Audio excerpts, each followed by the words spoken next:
Go Figure TV. Revolutionary salute. Revolutionary salute. Like, share, subscribe. Welcome, welcome, welcome to the House of Revolution. You know I'm your humble host, the Yamin of Revolution. Trump goes crazy. Puts our life in danger. We got a war update.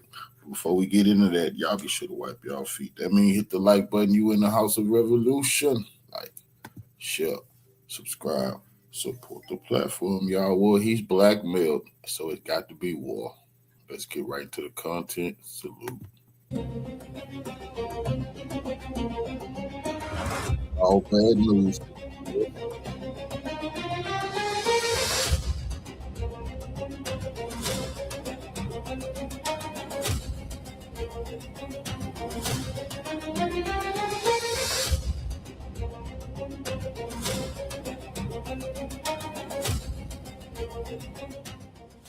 The USS Abraham Lincoln has reportedly re-entered the Gulf of Oman, sailing close to Iran's Chabahar coast and within the range of Iranian missile systems. The deployment comes as tensions soar, fueling speculation that Washington could be preparing to revive the naval blockade that once crippled Iran's economy. The Abraham Lincoln is not alone. The USS George H.W. Bush is also operating in regional waters as more than 20 US warships patrol the Middle East. Washington calls it a security mission, but the growing naval presence is being seen as a major show of force directed at Iran. The deployment follows the collapse of the US-Iran ceasefire after renewed attacks in the Strait of Hormuz. President Donald Trump resumed military strikes on Iran, while experts believe the movement of carrier groups could support the return of a naval blockade, though no official announcement has been made. With US carriers operating closer to its shores, Iran is expected to rely on its coastal missile batteries, drones, and anti-ship weapons as a deterrent. Tehran has long maintained that any hostile force entering its strike envelope would face a swift military response. 2 US aircraft carriers now operating near Iran have sharply raised tensions in the Gulf. Whether the deployment is meant to enforce a renewed blockade or simply pressure, Tehran remains unclear. But with military activity increasing on both sides, the risk of another regional confrontation is growing rapidly.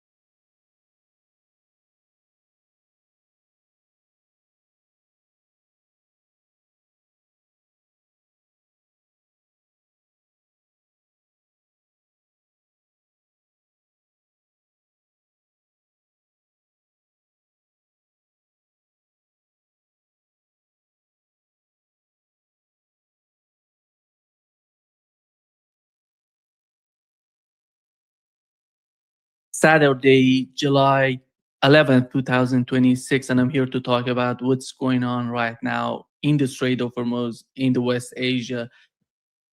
Moments ago, we've learned from the Iranian IRGC, there is a new statement by the IRGC basically saying that they have completely closed the Strait of Hormuz. Here is what they said in that statement. In a previous announcement, we stated that foreign interference and the illegal designation of a shipping lane in the Strait of Hormuz near the Oman would elicit a firm response from us and would prevent any increase in traffic through the strait. Hours ago, these warnings were once again ignored. Instigated by foreign powers. They're talking about the United States foreign powers. Several vessels attempt to deviate from the Iranian designated route disregarding our repeated warning and alerts to correct their course and remain within the approved route. Consequently, one of these vessels which had switched off its transponders, thereby endangering maritime security, was fired upon and shipped and stopped by IRGC Navy.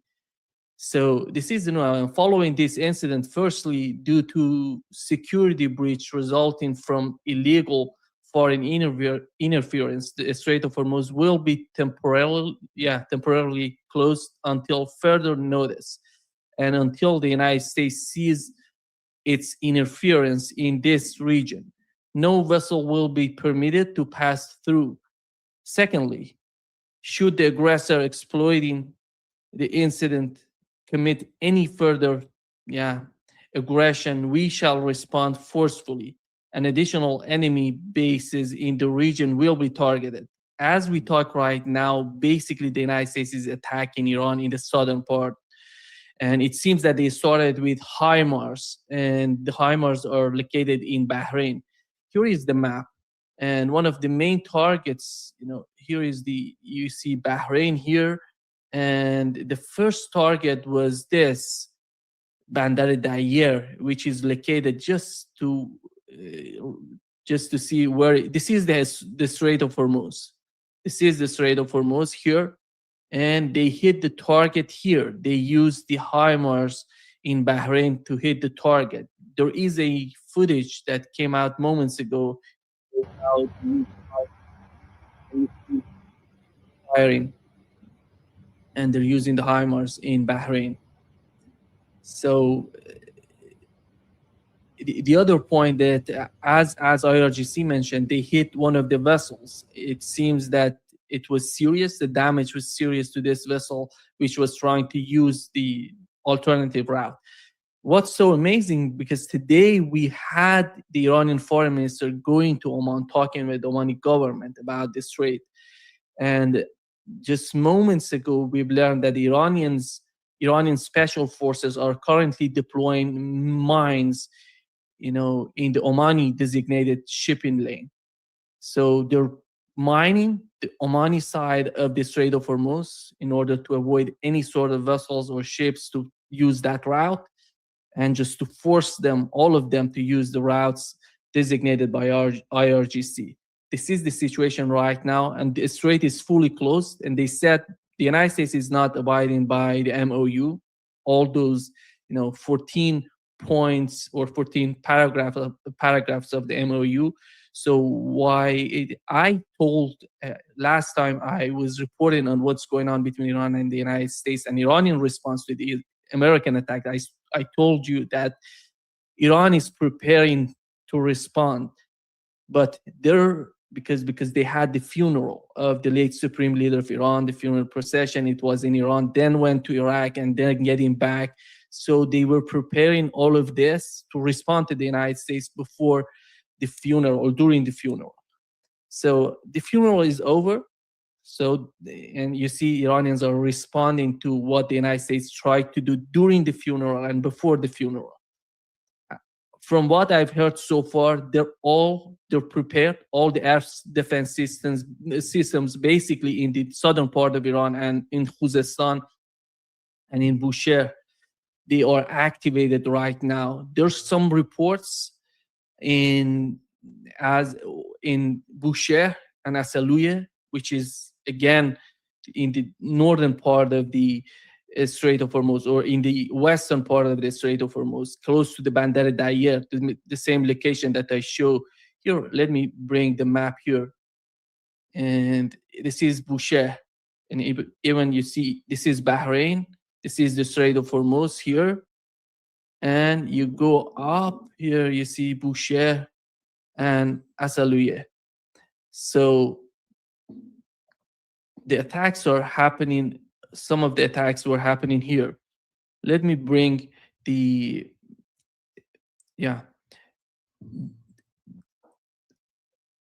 targets, as I'm trying to just follow the targets from the United States. It seems they're using the fighter jets are right now hitting some targets. The U.S. fighters that are hitting some targets in Iran. There were some reports. Let me just check here. In the air defense systems in Khuzestan and in Bandar Abbas. Bandar Abbas is in the southern, close to the right side of the Strait of Hormuz. Bandar Abbas, the air defense systems are activated there as well. So, the Noob report says that these attacks are coming basically from those HIMARS in Bahrain and Kuwait. So the United States is using Bahrain and Kuwait to hit Iran because they were not prepared. They didn't know. The announcement came just moments ago. It was 30, 40 minutes ago. They announced that they're going to close completely the Strait of Hormuz and mining the part of the Omanis. So the United States was not somehow, I don't know, they were not prepared about that, or they don't have the fighter jets, or there some sort of reports that they're hitting some targets in Iran, but not that much of attacks, 20, 30 fighter jets getting close to the Iranian borders and heading to targets in the southern part. And it seems that they're basically using the bases in Bahrain and Kuwait to hit the targets in Iran, as it's happening right now. I'm looking for new footages, if there are some new footages of the southern part of Iran. But the whole concept of the war and what's going on right now, it seems that if they're going to get there, they're going to use the fighter jets in Jordan. I don't know if they're going to use the refueling tankers. We don't know how many of those refueling tankers are located in Saudi Arabia or maybe in Qatar. Last time they attacked Iran, they used the refueling tankers in Qatar, which was, Iran responded to this sort of, move on the part of the Qatari government, because they somehow, when you refueling the fighter jets, you're part of the war. So Iran tried, somehow tried to hit some targets in Qatar as some sort of warning to the government in Qatar. I don't know tonight what would be the situation. So far, we haven't heard about the fighter jets attacking the way that it was during the last 2 or 3 times that the United States attacked Iran. So far, it's all about HIMARS and their bases in the region. And right now, we have Central Command of the United States, the new announcement. It says that at 7:15, a quarter past 7 p.m. Eastern time today, the United States Central Command forces began launching the third round of strikes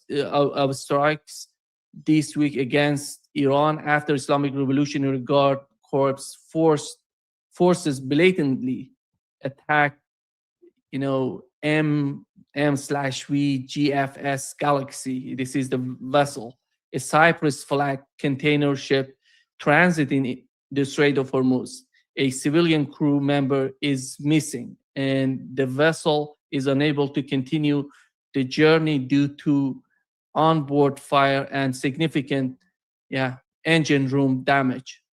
Iran was provided yet another opportunity to demonstrate adherence to the memorandum of understanding after being held accountable for earlier attacks on commercial vessels, but has again failed. In response, the United States is imposing a heavy cost by continuing to degrade Iran's ability to attack civilian mariners and commercial ships freely transiting the strait. The strikes, they're basically talking about what's going on with the case of, in my opinion, the war has just started. They're attacking each other. Iran is preparing. Today, I have learned from the Iranian side that they were preparing in the last 2 days. Everybody, all the borders of Iran, they send a lot of forces to the northwest of Iran with the Iraqi border.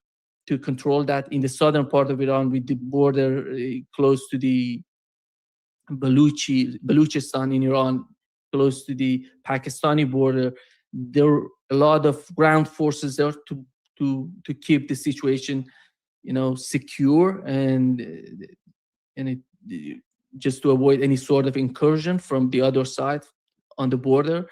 Then all the air defense systems are basically activated, or they're prepared to be activated. In the western part, in the southern part, we've heard today they were trying to shoot something today during the day.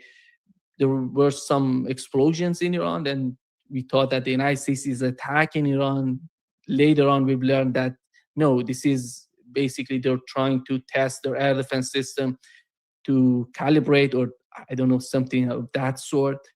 Then tonight is, as I said, the attacks are happening. So far, no reports of one. We had just one report of the fighter jets hitting some targets in Iran, and so far, no attack on the part of the fighter jets. So this is the situation right now between Iran and the United States. The whole point on the part of Iranian is that the MOU was not respected by the United States from the clause number 1 to number 14. The only after I assume many of you know what is in the clause number 1, because I repeated multiple times here what is the importance of that clause. It's all about Lebanon. It's all about the Israeli behavior in Lebanon and withdrawing totally from Lebanon. That was violated the day after signing the MOU between the two sides, the United States and Iran. The only positive point about the MOU, it was the sanctions on Iranian oil sector or energy sector, because it was not just only oil and gas, it was about the petrochemical products, as they call it in the MOU, derivatives. So that was part of the MOU. That was on Tuesday, the United States decided to put the sanctions back again on Iranian oil, and gas and petrochemical products. So that part is gone, and that is the article or the paragraph 9 of the MOU. That's not happening. The sanctions are not happening. The war is getting back. Donald Trump, every time he comes out, he's threatening Iranians and say, "I'm gonna hit you. I'm gonna hit you harder. I'm gonna hit you." And he says there's some people in the United States, they were trying, maybe Israeli intelligence tried to convince him that Iranians are gonna, when he was in Istanbul, they were talking about that Iran is preparing to assassinate Donald Trump. And the whole case is so ridiculous. I don't see why does Iran need to assassinate Donald Trump. There is no need for that, and this is not the behavior. I don't recognize this sort of behavior. I don't see Iranian behaving this way. They don't need that. And there is no strategic gain out of assassination of people. And this is the attitude. This is not the attitude of the Iranian government. Even with the war, when the war started, what was the Iranian response after the assassination of the supreme leader of Iran, which is so important? You've seen what has happened during the funeral. It shows how important the supreme leader was for the Iranian people. And millions, more than 40 plus million people came on the streets for his funeral procession. It shows the importance of his position in Iran and his character in Iran. But they didn't respond. Even with that attack, the assassination of the supreme leader, they didn't attack civilians in Israel or any of these GCC countries. During the war, 40 days of war, it was something, the casualties in GCC countries was something like 22 people were somehow injured or killed.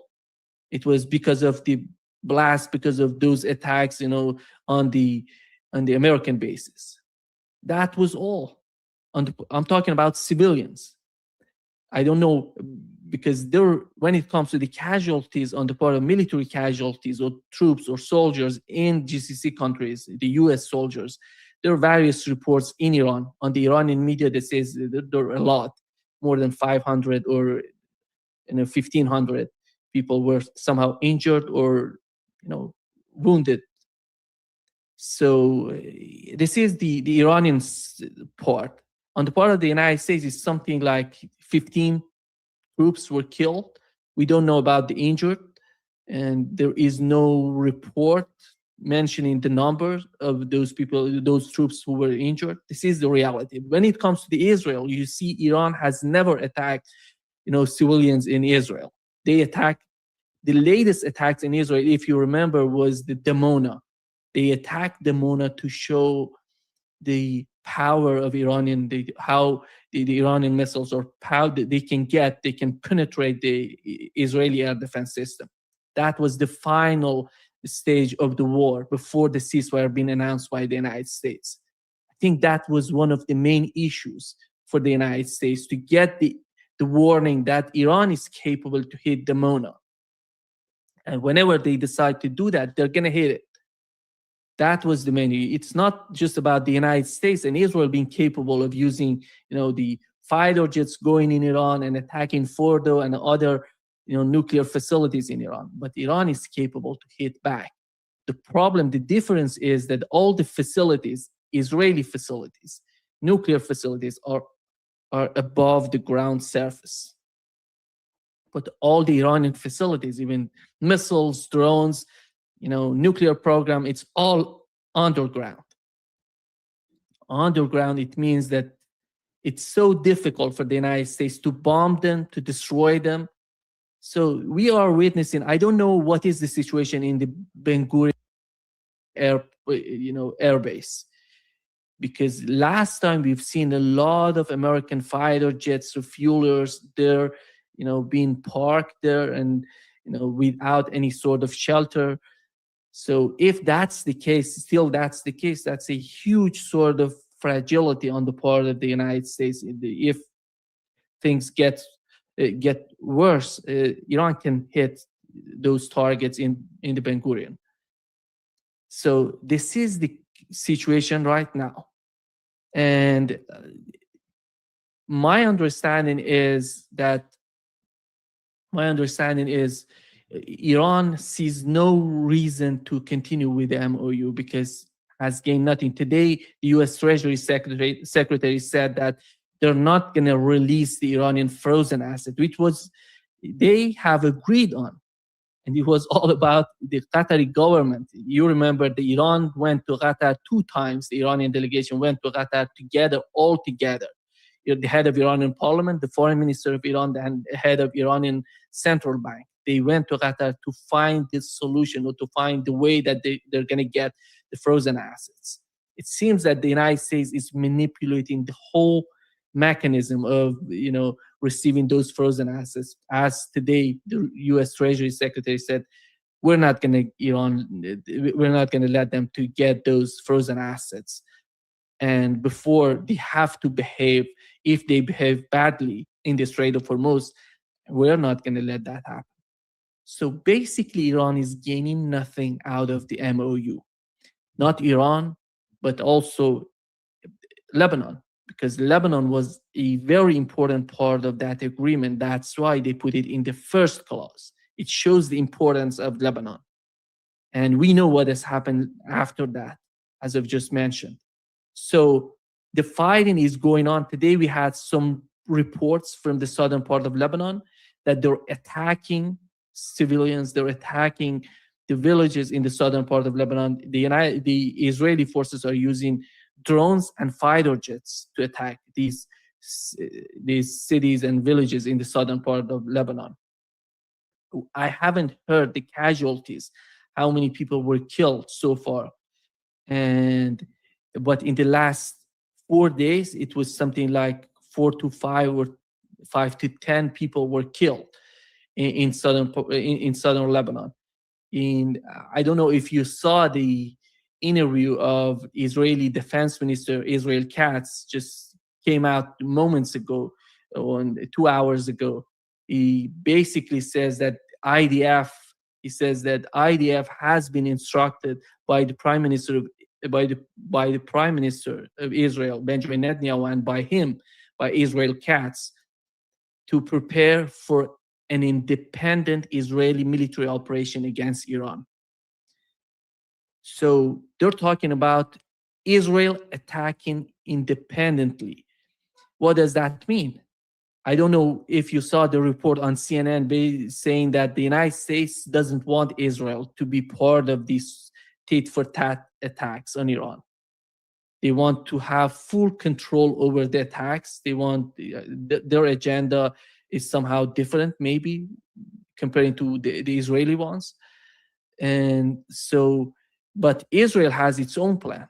This is Iran sitting back and watching what's going on. With the Strait of Hormuz, the United States is trying to do everything to manipulate this situation. That's why you see Iran is mining. I think this was, this is going to be a game changer move on the part of Iran. If they mine the southern part of the Strait of Hormuz, then there would be no possibility. They basically remove the possibility of the United States using the southern part. They have to come close to the Iranian borders to use those routes designated by IRGC. This is Iran physically forcing them to use the strait close to the Iranian border. So, but the main concern, I think, is not just about the Strait of Hormuz and the case of Lebanon. The situation in the West Bank is getting worse as well. And Israel Katz said that, the way that they were using, their strategy in Gaza is somehow helping them in Lebanon. He said that 200,000 farmers, 200,000 former residents of southern Lebanon will not return there for they will not return for a very long time. About half of their homes have already been destroyed. And he says, and there are no civilians there anymore. There are soldiers and destroyed houses. This is the situation in southern Lebanon. They're not going to leave. They're not going to withdraw from Lebanon. He said that today. And they're basically following the same strategy that they had in Gaza. He said, I said that that southern Lebanon would become Gaza. And we would apply the Rafah model. You remember Rafah, what they did to Rafah. Basically destroyed, leveled, demolished everything in Rafah. He's talking about the southern part of Lebanon becoming, using the Rafah model. He said, we would destroy everything there. We would deal with them in exactly that way, the Rafah model. So the infrastructure has been destroyed, homes in 24 villages along the border, villages that had existed for hundreds of years and were used by Hezbollah as military outposts against Israel, have been demolished. The army systematically flattened the villages with bulldozers and explosives. 90% of the houses are gone. Between 15,000 and 20,000 homes have been destroyed. This is the report by the Israeli Defense Minister, Israel Katz, with the case of Lebanon. So what can Iran, are they going to sit back? Are they going to watch what Israel is doing? What does that mean? And sooner or later, we're going to see Hezbollah getting back. It depends. I think Iran is not going to, decide about what's going on. It's not going to decide about the situation in Lebanon. This is dependent on Hezbollah and their policy in the southern part of Lebanon. The communication between the two sides are happening every day, 24/7. They're communicating with each other to see what would be the next move. I think so far they didn't reach the point that they're gonna start the fight in Lebanon, in the southern part of Lebanon. And Iran is waiting for Hezbollah because they have to decide about it. And Iran is gonna give the support to Hezbollah. if they did, and we're going to see again Iran attacking the northern part of Israel, because there is no way, if the war happens, Israel gonna again start attacking Beirut and Dahia, because Dahia is so important for Hezbollah, and Israel knows that, and they're gonna attack that part. So Iran gonna attack northern part of Israel. We're gonna get back basically to what it was before the signing of the MOU. This is the situation in Lebanon, but the situation in Gaza is getting worse as well. These people have nobody to help them, not only in Gaza, in the West Bank. One of the members, Italian members of the European Parliament today said that there is no way there is nothing there in the West Bank. He went to the West Bank to see what's going on in the West Bank. The Israeli settlers are just firing, setting everything on fire and killing people and attacking people in their houses in the West Bank. And he said that there is no way. The only solution is to force Israel out of West Bank. This is the West Bank. And I don't know if you saw the Congressman Ro Khanna going to the West Bank. And here is what he said about his sort of understanding in the West Bank. Arrogance in the eyes of those settlers, 21 and 22-year-olds with guns, laughing that they had detained us. The arrogance of those young IDF soldiers that my tax dollars are funding, having no respect for the fact that they were detaining Americans. No respect that there was an American congressperson in that bus, and laughing when our translator told them that there are Americans there and the American embassy is concerned. It is the arrogance of power, of a power that has had no accountability, total impunity, and has created a toxic culture of oppression. Being in the West Bank and in Israel is the first time that I have really been acutely aware of being brown. I feel like people have seen me first as brown, second as an American congressman, and third as an American citizen. I'm certainly probably the first American politician who's been detained by the IDF and Israeli settlers. I mean, we were at a village that Israeli settlers had destroyed. They had destroyed the school. They had destroyed that village, and we were just looking at it. And these hoodlums come in with machine guns, an M4, an American-made machine gun, and they detain us. They block off the road. And then they call the IDF, and the IDF is on their side, not on the side of the Americans. Yeah, here is the congressman, the US congressman going to the West Bank. Just imagine how they would treat the Palestinian people in the West Bank. If they do this to Americans, you can imagine what would they do to Palestinian people. There is no way, the West Bank, there is no way, to remove or to force Israel out of the West Bank politically or by negotiations. That's not going to happen. I think it's all, there has to be some sort of understanding that if Iran forced Israel out of the southern Lebanon, that would be the initial moment. That would be the beginning of a new sort of movement to force Israel out of the West Bank. That would be hugely difficult, in my opinion. But it all starts with Lebanon. And the understanding on the part of Iran is that we have to insist on the case of Lebanon. As soon as Lebanon is liberated, then they can talk about the situation in Gaza, in the West Bank. And just moments ago, there is a new footage coming out of Iran. It seems that there are some reports that the Israeli, or maybe it says the fighter jets are in the airspace of Iran. Right now, they have entered the airspace of Iran.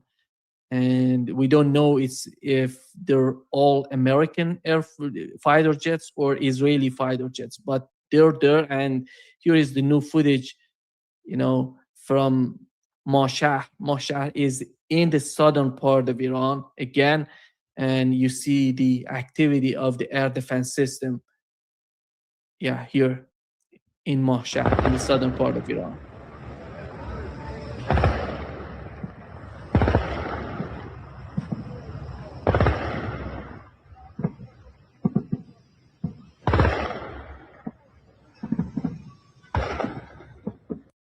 Yeah. So the fight is going on, and I would assume that they're using right now the drones and the missiles, and it's going to go from Tabriz, from Khuzestan, from the southern part of Iran, from Bushehr. They're going to fire some missiles at Israel.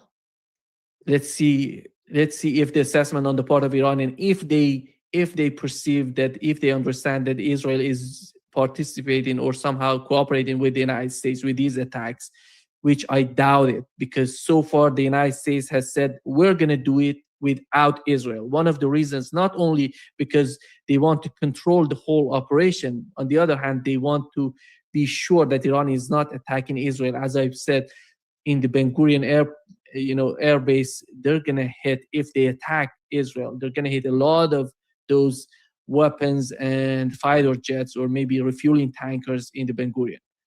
That's the problem there in Israel. And we don't know the situation there. And if the perception on the part of Iranian is all about the United States using its fighter jets, then they're going to attack. It depends on who's participating, who's helping, who's cooperating. Is Saudi Arabia there helping them? I doubt it. Qatar, I think they're not going to be part of this. I don't know about the UAE. I really doubt UAE would participate. So basically, when we see the using the HIMARS in Kuwait and Bahrain, so basically it's going to be Jordan, Kuwait, and Bahrain if Iran decides to respond. So far, the reports show, yeah, here is the new footage, shows that the air defense system in Tehran is activated. And let me bring the footage here.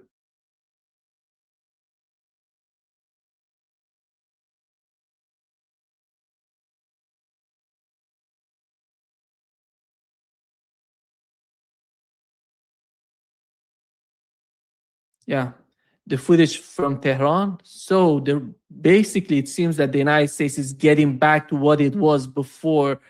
On February 28th, they started attacking from the southern part, from the western part, and then we had the attacks in Tehran as well.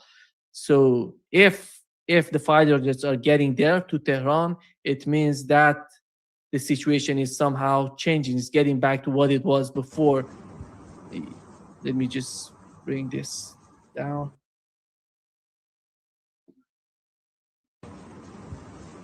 Yeah, this is the air defense system in Tehran trying to hit the targets. Yeah, I assume the fighter jets are there. We still don't have any reports from Tehran that somewhere or some targets were hit by these fighter jets. And yeah, and there are fighter jets in the airspace of Iran right now, but those are not American or Israeli. These are Iranian fighter jets, Iranian Air Force, and somehow patrolling the airspace of Tehran, controlling the situation. But the air defense system, as you see in this video, they're activated right now. And so far, there are no new reports about bombing or some targets being hit in the southern part or in the western part of Iran.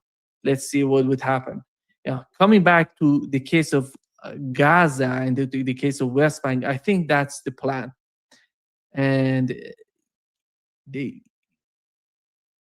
is a decision to be made in the West, in the Persian Gulf.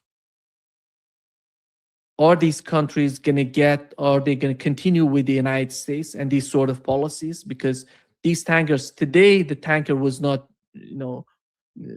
they said it didn't belong to GCC countries. But we know on Tuesday, all of those tankers that were hit by Iranian forces in the southern part of the Strait of Hormuz were all, they belong to Saudi Arabia, Qatar, and UAE. Are they still cooperating with the United States to use that route? So the route is just right now, Iran is mining that route. So what else can they do to help the United States? I don't know how the United States is going to force them. Are they going to send these tankers to these mined areas? No, that's insanity. That's not going to happen. So physically, Iran is forcing the United States to decide about it. Are they going to, do they really want to continue the war? My understanding is Iran is prepared for that. And if the moment they said that they're going to close the Strait of Hormuz, it means to me that they are prepared for all-out war with the United States. And they know that. So this is the situation. I'm trying to, to see what's going on right now. There is no reports. The air defense systems are active in Iran, but no new reports about targets being hit in Iran. Let's see what would happen. And thank you so much for being with me tonight.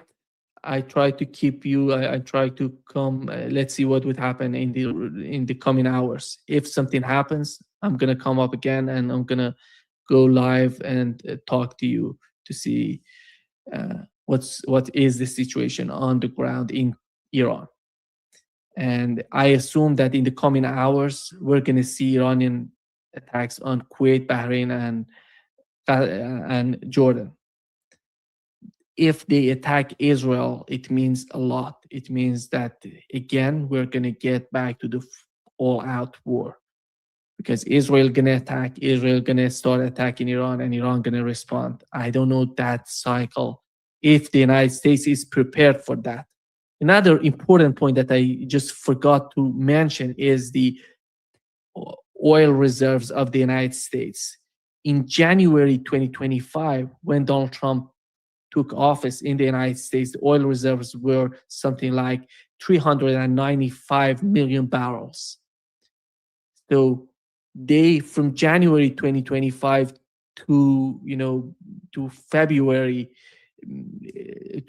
2026, when they started this attack, they increased the oil reserves by 20 million barrels. They were preparing, increasing the oil reserve to attack. So since then, until now, we have a reduction, a drastic reduction of 96 million barrels. Something like 25% of the oil reserves of the United States being used since the war started in February 28. So this is the situation. Is it getting better with this war as the two sides? If the two sides decide to attack each other this way, that means no outcome for the oil reserves of the United States. They're not going to get better, and they have to use that. They have to use that to balance the market, the oil market. That is a huge factor in the calculation on the part of Donald Trump. The other point is the midterm election. They're getting close, and the two coming together put a lot of pressure on Donald Trump. That could be a positive point to put an end to this war, or somehow bring that to some sort of sanity. Because my understanding is Donald Trump, right after the midterm election, it doesn't matter what's going on right now until the midterm election in November, December, let's see. And right after the midterm election, the United States is going to get back to war. They're going to get back and hit Iran. So what does that mean? And how powerful can they get back to attack Iran? That is a big question. My understanding is that they're not going to be that different from what we've seen so far. I see the whole case, the whole war, as time goes by, Donald Trump tries to attack Iran, Iran responding is so childish. I don't understand it. I don't know what's going on. But these are politicians. You have to understand. these people, I don't know what is the IQ of these people, but they're deciding about everything. We have to accept that. You have to understand these people are not that genius, or not that smart to understand that they have more hate, they have more, you know, this childish sort of behavior than, you know, to be smart, to be strategic. If he was strategic, if he was thinking strategically, he would have never attacked Iran in the first place. But that happened, and we don't know what's going on in the mind of Donald Trump. And just let me check out the latest news here. Yeah.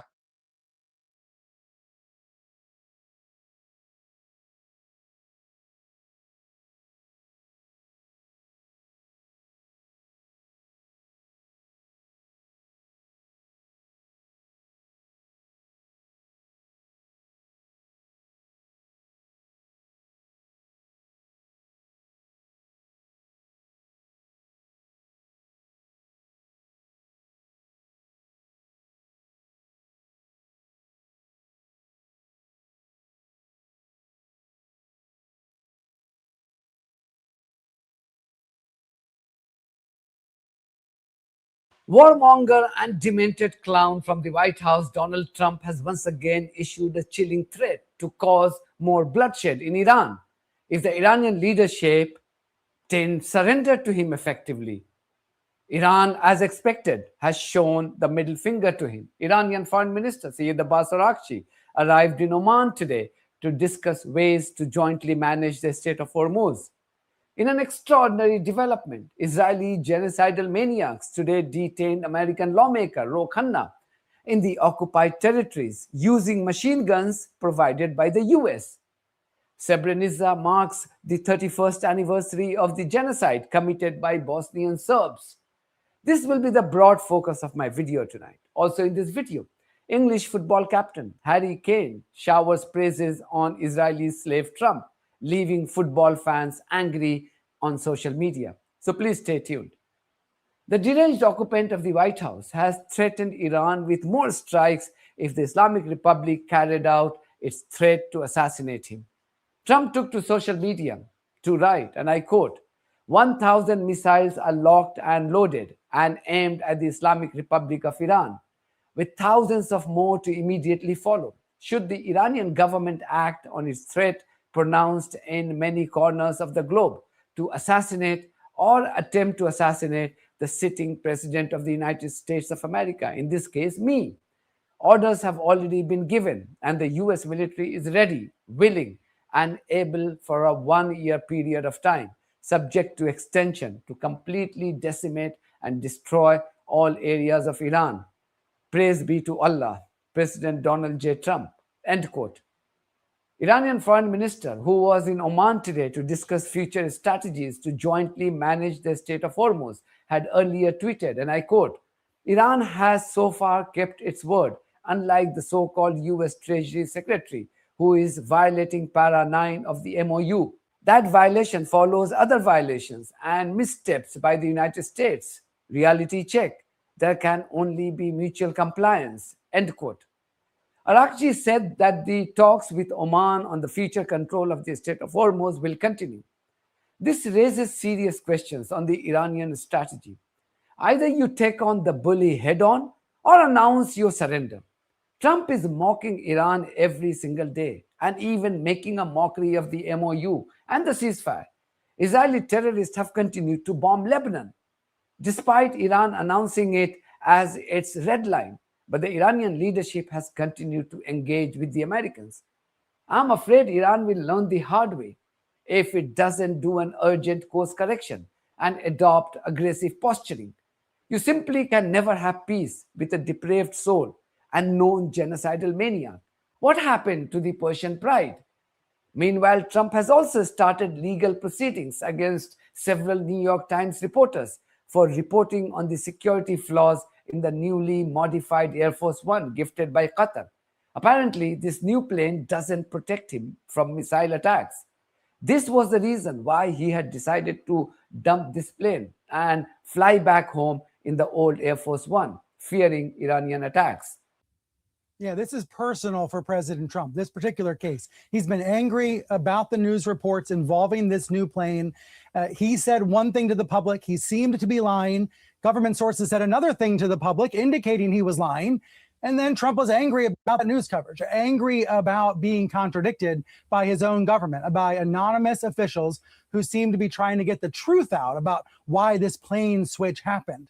So on one level, this is just very personal for the president, getting angry, getting embarrassed by the New York Times and other news outlets reporting what is actually going on with the plane. So you see that, you hear that, you hear about Kash Patel being at the White House yesterday for meetings about this, and then we hear about the subpoenas delivered to the homes of these Times reporters. What it shows is that the subpoena power of the government, an extraordinary power that has been controversial for quite some time, is being weaponized and used by this administration in a way that it's not been by other past administrations. Now to a story which should be the top headline on every single American network if these so-called media outlets discharge their job with integrity. US lawmaker Ro Khanna today took to social media to share his harrowing experience at the hands of Israeli terrorists. Khanna shared an image and a video to support his allegations of being detained by Israeli terrorists at gunpoint. Listen to him here. I'm certainly probably the first American politician who's been detained by the IDF and Israeli settlers. I mean, we were at a village that Israeli settlers had destroyed.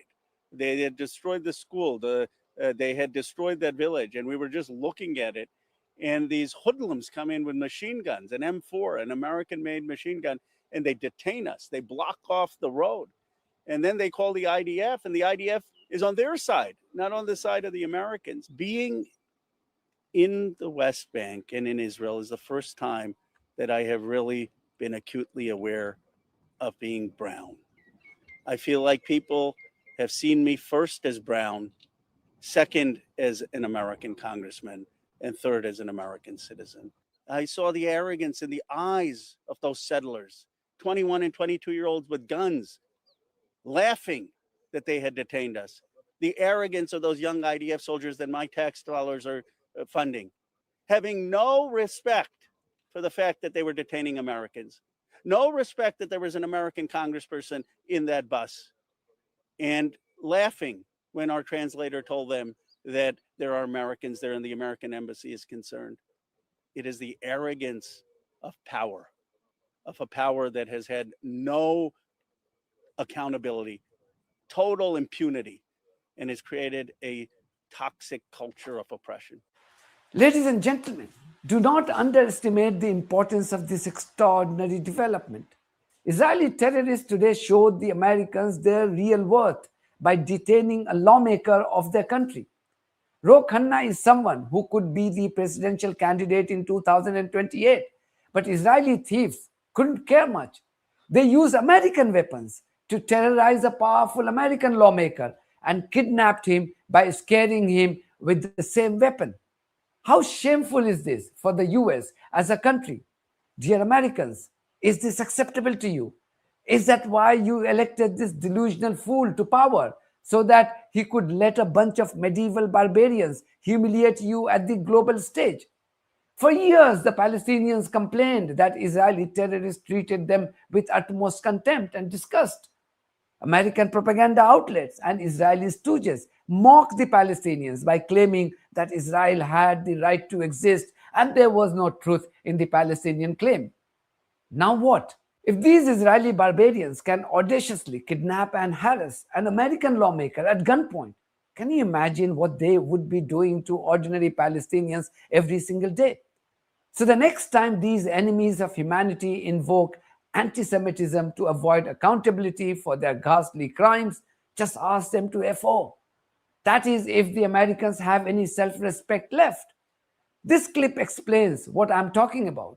But the Americans have to be far more forceful and brutal in their response to such false allegations of anti-Semitism than how Marjorie Taylor Greene reacted here. I want to ask you about another post that you tweeted yesterday that you kept up. You seem to imply that AIPAC might be involved with the latest allegations of sexual assault by Graham Plattner. Tell Well, them what criticism AIPAC of AIPAC Can you is tell them what AIPAC the stands for? American Israel Public Affairs Committee. Okay. Well, criticism of AIPAC is perfectly legitimate political discourse. Do you not understand that this plays into anti-Semitic tropes about Jews controlling things, about Jews and money and power and politics? What do you even mean by that?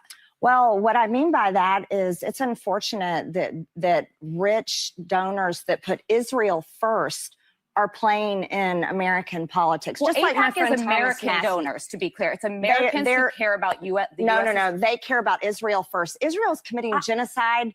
That and you committing do know that under murdering federal children. law, only American citizens No, no, no. can contribute to AIPAC. Let me tell you, the future of this country is Americans are sick and tired of funding Israel's genocidal wars that are killing children. Millions of Americans, Gaza including me, support and Lebanon. Israel, for the record. That may be your I don't position. support the government of Israel. I support And that- people. but And you- I support Americans, and I support our tax dollars being used for our purposes. Do you see how this is? However, AIPAC took out one of my good friends, Thomas Massey.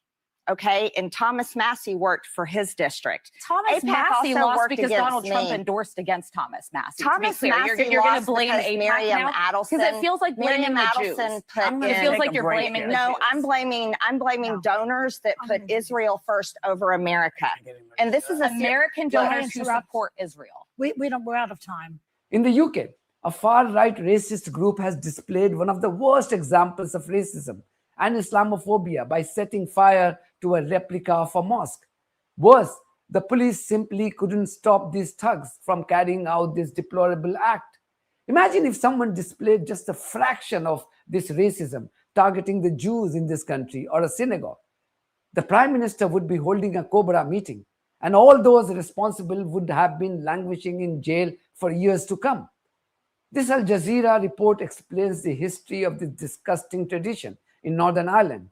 Take a look at this. Every year across Northern Ireland, leading up to July 12th, people build hundreds of these structures. And at the stroke of midnight, they set them on fire, creating massive bonfires that burn Palestinian flags, Irish symbols, and this year, one group has prepared to burn a replica of a mosque and an effigy of someone holding an ISIS flag. But why? Hey guys, I'm Dina, and I want you to take note of this annual pro-British celebration and what it says about this region's past and present. You feel the heat from here. I actually saw this all live in Belfast last year. And some of the things I witnessed, well, they felt kind of personal. It's not a nice feeling to see your people's flag burned. So what's this all about? Well, Ireland was actually Britain's first colony, and Northern Ireland is still part of the UK.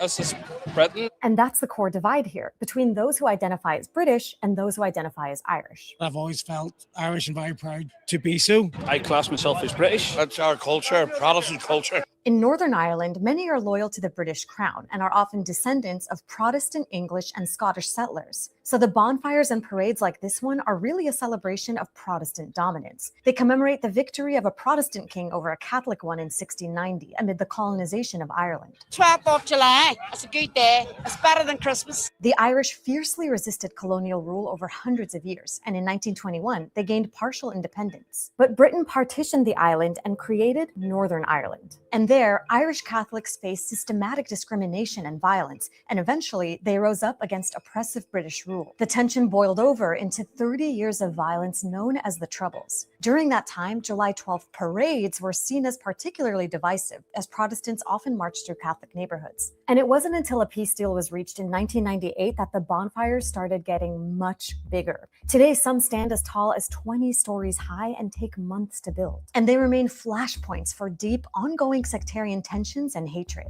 The crowd often burns Palestinian flags because of the long-standing Irish solidarity with Palestine. And on the flip side, I also saw this. There's Israeli flags encircling the bonfire area in addition to the British flag, and I even saw a flag of the Israeli military. Some bonfires also burned signs and effigies of Irish politicians and the Irish rap group Kneecap. Others target refugees. This incident from last year showed how some bonfires have become platforms for racist hatred targeting migrants, who are increasingly used as scapegoats by the far right. So as this year's bonfires go up in flames, many are concerned about how they might contribute to already deepening societal divides. What do you think of all this? This explains why MPs from Northern Ireland are always the first to defend the Gaza genocide and justify the mass murder of Palestinian children and babies. Channel 4 reported that a man was arrested in connection with this hate crime. Now, a man has been arrested in County Tyrone, Northern Ireland, on suspicion of displaying threatening, abusive, or insulting material after a replica of a mosque was placed on top of a loyalist bonfire. The pyre in the village of Moigashell is one of hundreds lit during the loyalist parade season each July. The Northern Ireland Secretary, Hilary Benn, described it as a sickening and cowardly act of intimidation, while other local politicians called it deplorable and deeply irresponsible. The group behind the effigy claimed it was an act of political protest. Yesterday was the 31st anniversary of Srebrenica genocide in Bosnia and Herzegovina. This genocide saw Bosnian Serb terrorists basically massacre more than 8,000 Bosnian Muslims, mainly boys and men. I was in college those days in India when this genocide was being committed. This was long before the internet revolution and advent of social media. And yet, we were moved by the horrific crimes being committed against Bosnians. In one such massacre, a Bosnian father, Ramo Osmanovic, was forced by Serb terrorists to call his son by lying to him that they were safe. Serb terrorists later executed both father and son along with other Bosnian men and boys. This was the chilling video of this crime.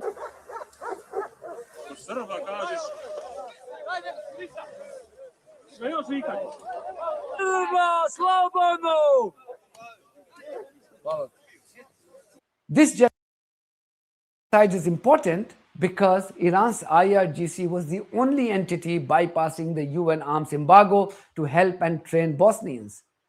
Not only did the IRGC manage to smuggle thousands of tons of weapons to Bosnia via Croatia, the IRGC also sent its senior commanders to train the Bosnians. This is another proof that the Iranians have always stood on the right side of the history. But why is the West not as alarmed by the ongoing genocide or Holocaust in Gaza in the same way it intervened and brought the culprits to book in Bosnia?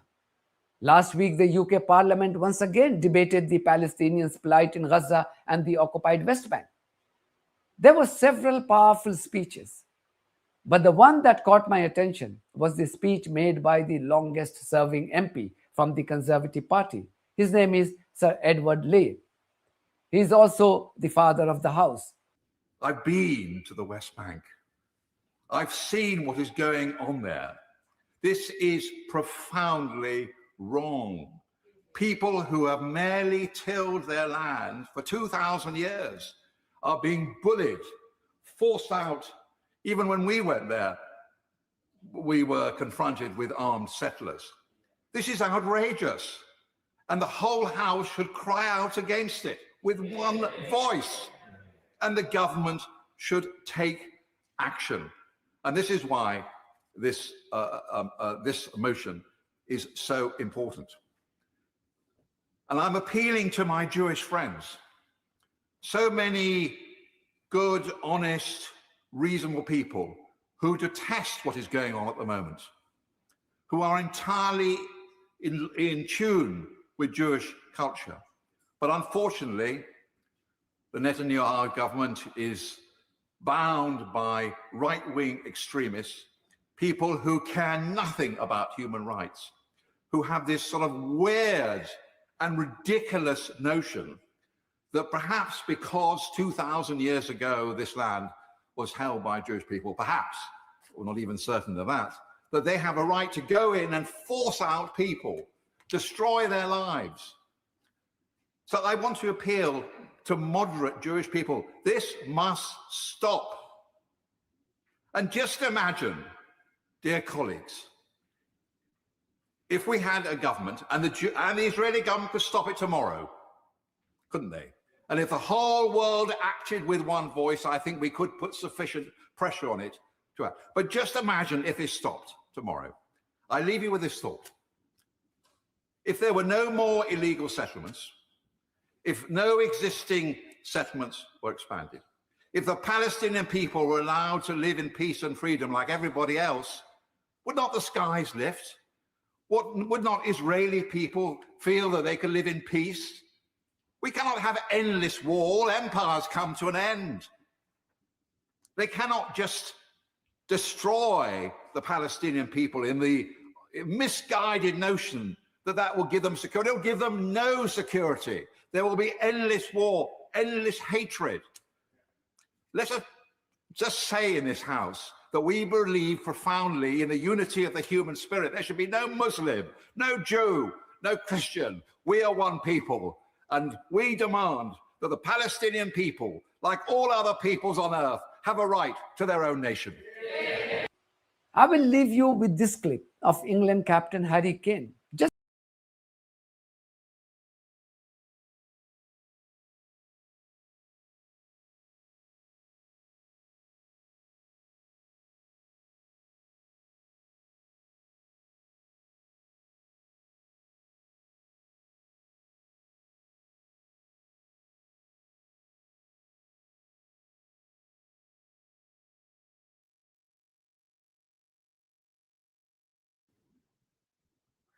We have breaking news again. There has been yet another attack by the United States against Iran over what happened in the Strait of Hormuz. This is something that's just happened within the last hour or so. The United States has bombed Iran for a third time here just the last few days, I think since the 7th of July. And IRGC has declared the Strait of Hormuz is now closed. Now, we're trying to piece together what all has happened here. Let me first give you this statement by the Central Command. It said at 7:15 p.m. Eastern Time, U.S. Central Command forces began launching a third round of strikes this week against Iran after the Islamic Revolutionary Guard Corps blatantly attacked the ship, the Galaxy, a Cyprus flag container ship transiting the Strait of Hormuz. A civilian crew member is missing and the vessel is unable to continue. They continue on. Iran was provided yet another opportunity. This is again back to that same language of a parent talking to a recalcitrant child. Iran was provided yet another opportunity to demonstrate adherence to the Memorandum of Understanding after being held accountable for earlier attacks on commercial vessels, but it has failed again. Honestly, I don't understand why we get this lecturing, this moralizing here, and a statement from the military command of Central Command about what they have done. But whatever, that's just the world we live in. Then they continue on. In response, the United States is imposing a heavy cost by continuing to degrade Iran's ability to attack civilian mariners and commercial ships' free transit of the strait. The strikes are being carried out in the direction of the commander-in-chief. Yeah, no kidding. Who else would be given that kind of an order? Look, let's look at this again, because I'm going to show you what the Iranian side is saying, their view of this too. But it's instructive that again, they claim there, and looking at in the middle of it, that they were given another opportunity to demonstrate adherence to the Memorandum of Understanding. Let's go back to that memorandum. It's really important to do, because when they say stuff like this, the Central Command or President Trump or any of these people who love war, they keep saying, oh, they violated the rule. Like, don't worry about reading it. Just trust me because they violated. But did they really violate it? Let's take a look at this again. This is upon signing this MOU, the Islamic Republic of Iran will make arrangements using its best efforts for the safe passage of the commercial vessels with no charge for 60 days, only from the Persian Gulf to the Sea of Oman and vice versa. The traffic of commercial vessels will immediately start, and considering the need for removing the tactical and military obstacles and demining by the Islamic Republic of Iran will be inserted within 30 days. Number one, we haven't even been close to 30 days yet. So we have ignored that part too. But the bigger issue there you see is that the MOU specifically and exclusively said Iran will make arrangements using its best efforts for the safe passage. It didn't say that the United States could say, hey, we're going to go and set our own. So obviously the Iranian safe passage was through the northern corridor that goes through the Iranian waters. Well, we have set up a southern corridor through Omani waters, and that's something that we have chosen, and I've been sending ships through. That's what caused the number 2 of these 3 now series of strikes, because we were trying to coerce and compel ships to go through and forced it beyond what the Iranians were saying in the southern corridor, which is not in this MOU. There it is right in front of you. Do you see anything in here about that the United States can set up its own corridor? No. It just says Iran will make arrangements. And then you read in there further, and it's talking about, and in the future, it's Iran and Oman. They alone determine after the 60 days. This first part there, you see that they will be in charge with no charge for 60 days. That's it. So where then does the Iranian side violate the terms of the MOU? If anything, you can say even before one shot was fired, we have violated because we set up something that is extrajudicial to this memorandum. There's no words in there. You can't even twist something around to say we get to decide how the traffic goes through on our select portion of the strait. There's nothing in there. There's absolutely nothing in there at all. Only Iran for the 60 days and then Iran and Oman for after the 60 days. That's it. So now then Iran is saying, yeah, we have this set up. This is what the terms said, and that we get to determine it. So if somebody else comes in, i.e. America or any other country, and says we're going to have something go through, and there are going to be ships that go through that don't follow the conditions, the arrangements set up by the Iranian side, then they have interpreted that to be, well, then we'll enforce it. Because if there's no enforcement, then there's no terms. So we don't want people to listen to that. We don't want people to actually look at it, which is why we're showing it so that you can understand that when we claim that it's the Iranian side that's violating the MOU, you have to conclude that we violated it first. You can quibble as lawyers about, there's nothing in the MOU about enforcement mechanisms, that it didn't specifically authorize Iran to do. That's something that they interpreted. But you cannot say that they violated the MOU because they said you can't go through the southern side. Now, also to remember, this is clear. This is important here. The sequencing of this is really important. Let me actually go ahead and bring up here. This is what the IRGC is saying. This is reported by the New York Post tonight. That the Iran announced late Saturday that it had closed the Strait of Hormuz after firing at a commercial ship on the critical waterway. So they do not dispute what Central Command said about what prompted Central Command's attacks. They do have some disputes about what prompted it, which defied President Trump's ultimatum to the regime to force the U.S. to unleash its wrath on Iran. So they're saying. The IRGC, in its statement, said that a vessel had jeopardized maritime security by switching off its systems, its tracking systems, and was struck and brought to a halt. The statement added that several ships attempted to move through the waterway on an unauthorized route, which means not the one that they set up, and disregarded warnings to correct their course. So the Iranian side, like they did after this second shot here, made warnings. They made radio warnings, then they fired warning shots. The ships kept going. What does that tell you? Because this was a container ship, apparently. This wasn't even an oil transport. This has every hallmark that the United States is trying to set up a provocation, that they want the Iranian side to do what they did, so that then they can use that as a justification for then launching another attack. Now, it remains to be seen what the purpose of that is, what the intent is of even these things here. But there's no doubt you signed, President Trump, a memorandum. You signed it personally, not the United States, not the Secretary of State or any other official. You yourself signed it. And it said, according to your signature, Iran has control of how the strait is opened up. That's it. Now, you don't like that. You don't want to, after you've done it, after you got what you wanted, which is the signature of the MOU, now you want to go back and change the terms. You don't like them now. So now then we're going back and setting up something that is 100% unequivocal. I don't care what country you're from, unless you just hate the truth and you're unwilling to see the realities in front of you. We violated by setting up a southern corridor.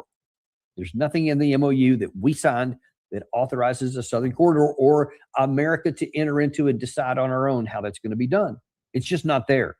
So the fact that we set it up by itself is a violation.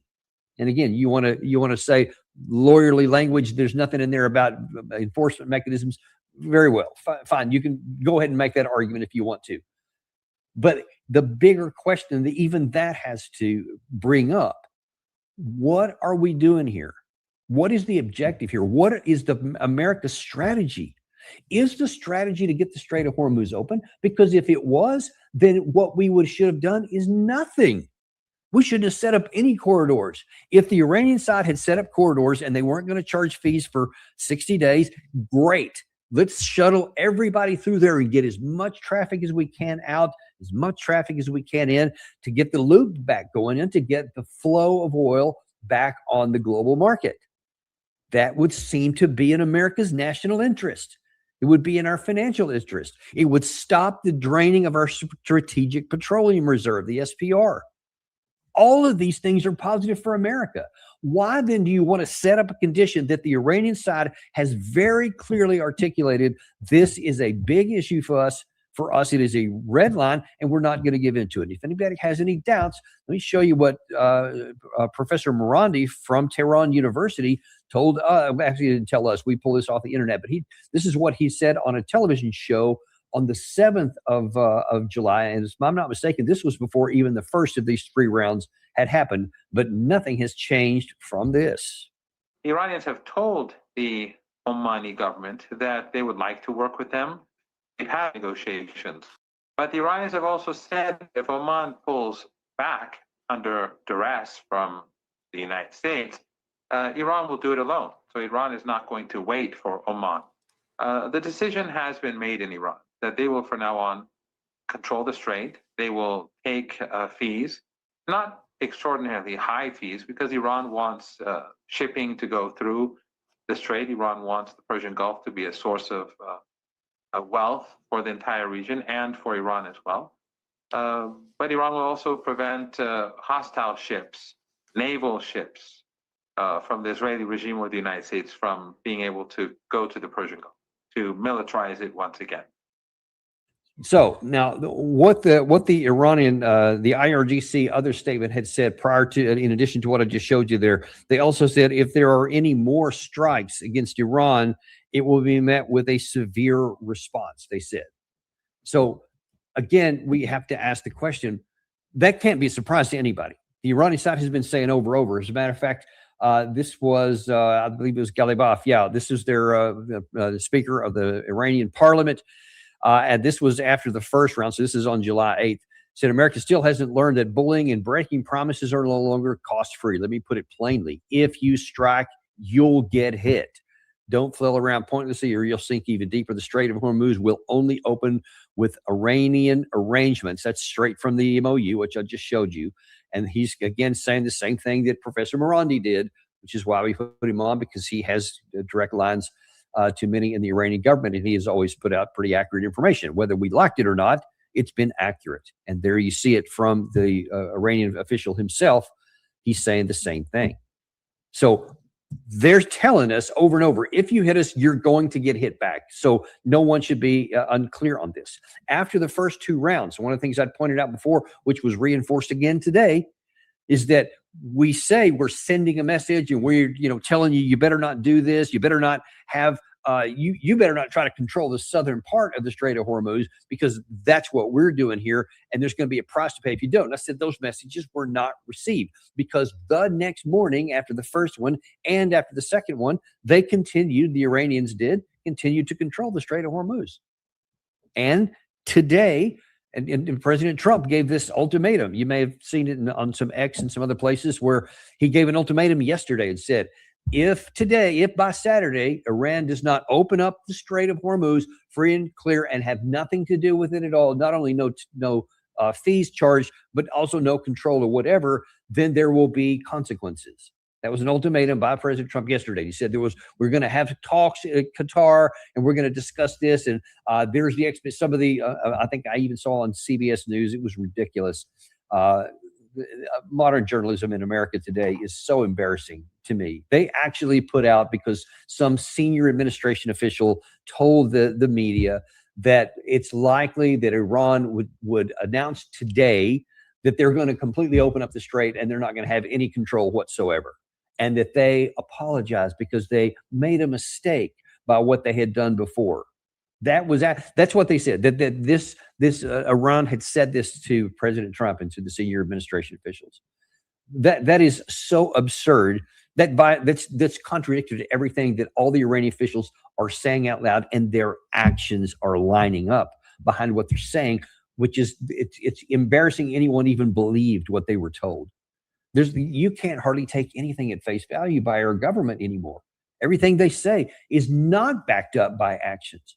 So this morning, in light of President Trump's ultimatum, which was publicized. So the Iranian side certainly saw it. I don't know if it was directly communicated to them.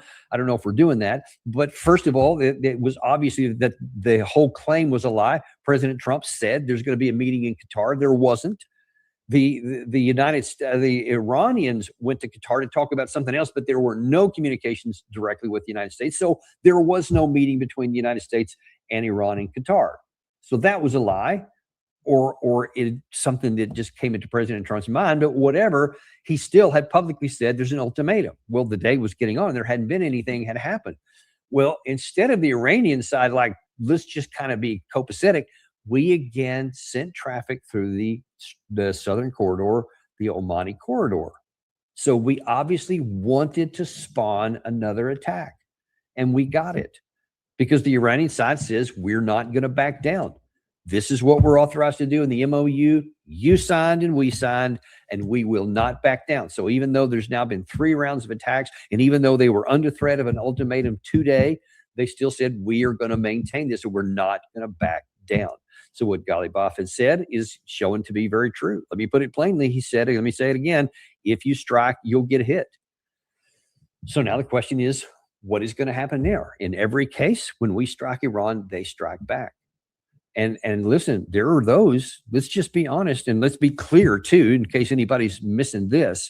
I know some people who watch our channel, they watch it because they get the truth here, because we're unintimidated and uncompromised to give you the truth, is that you don't hear a lot of the nonsense that's on some of the mainstream media. We're going to try to keep you from having to endure that, but there is some important things so that you understand, that you're aware of what some people are saying. And let me just show you something from Mike Pompeo, I think 2 days ago, where he was again cheerleading and almost begging on television to go back to war. Unfortunately, I think the short answer to that is there's going to be no option but to finish the job. That will be the requirement. The Iranians are no more going to make a deal than a man in the moon. But that is just, it is foolishness to believe you're going to get a negotiated solution that the Iranians are actually going to live up to. And I think President Trump actually knows that. So I don't fault him for trying to find that path. But to think they've changed their stripes after 50 years of terror, 50 years of trying to destroy Israel and the United States of America, I think is just naive. And so my expectation is that this will continue and that President Trump will do the necessary to protect America and to reopen the strait in a way that does deny them the money and resources to rebuild their nuclear program, which has been at the core of President Trump's objective since the beginning of this, since Midnight Hammer, frankly. And, you know, I also saw earlier tonight on CNN, there was a report, I actually commented on this on an X post before the strikes happened here, that they were saying satellite imagery and video is now making it clear that Iran is violating the MOU, not from this one, not from the Gulf of Oman, but because they're rebuilding their nuclear weapons program. And I'm saying, okay, what are you talking about? They're rebuilding their nuclear weapons program and violating the MOU. The MOU says that Iran, I think it's paragraph 8, says Iran, the first sentence in paragraph 8, Iran will not rebuild a nuclear weapon. They signed that document because that's the easiest thing in the world for them to sign. That's like a normal person saying, listen, I want you to put on paper with your signature that the sun comes up in the morning. You better do it or there's going to be consequences. Oh, yeah, sure. Okay, the sun comes up in the morning. That's easy because that's already their plan. That's not a giveaway for them. So they're willing to do it. The Islamic Republic of Iran reaffirms, I think that word was put in there for a reason, that it shall not procure or develop nuclear weapons.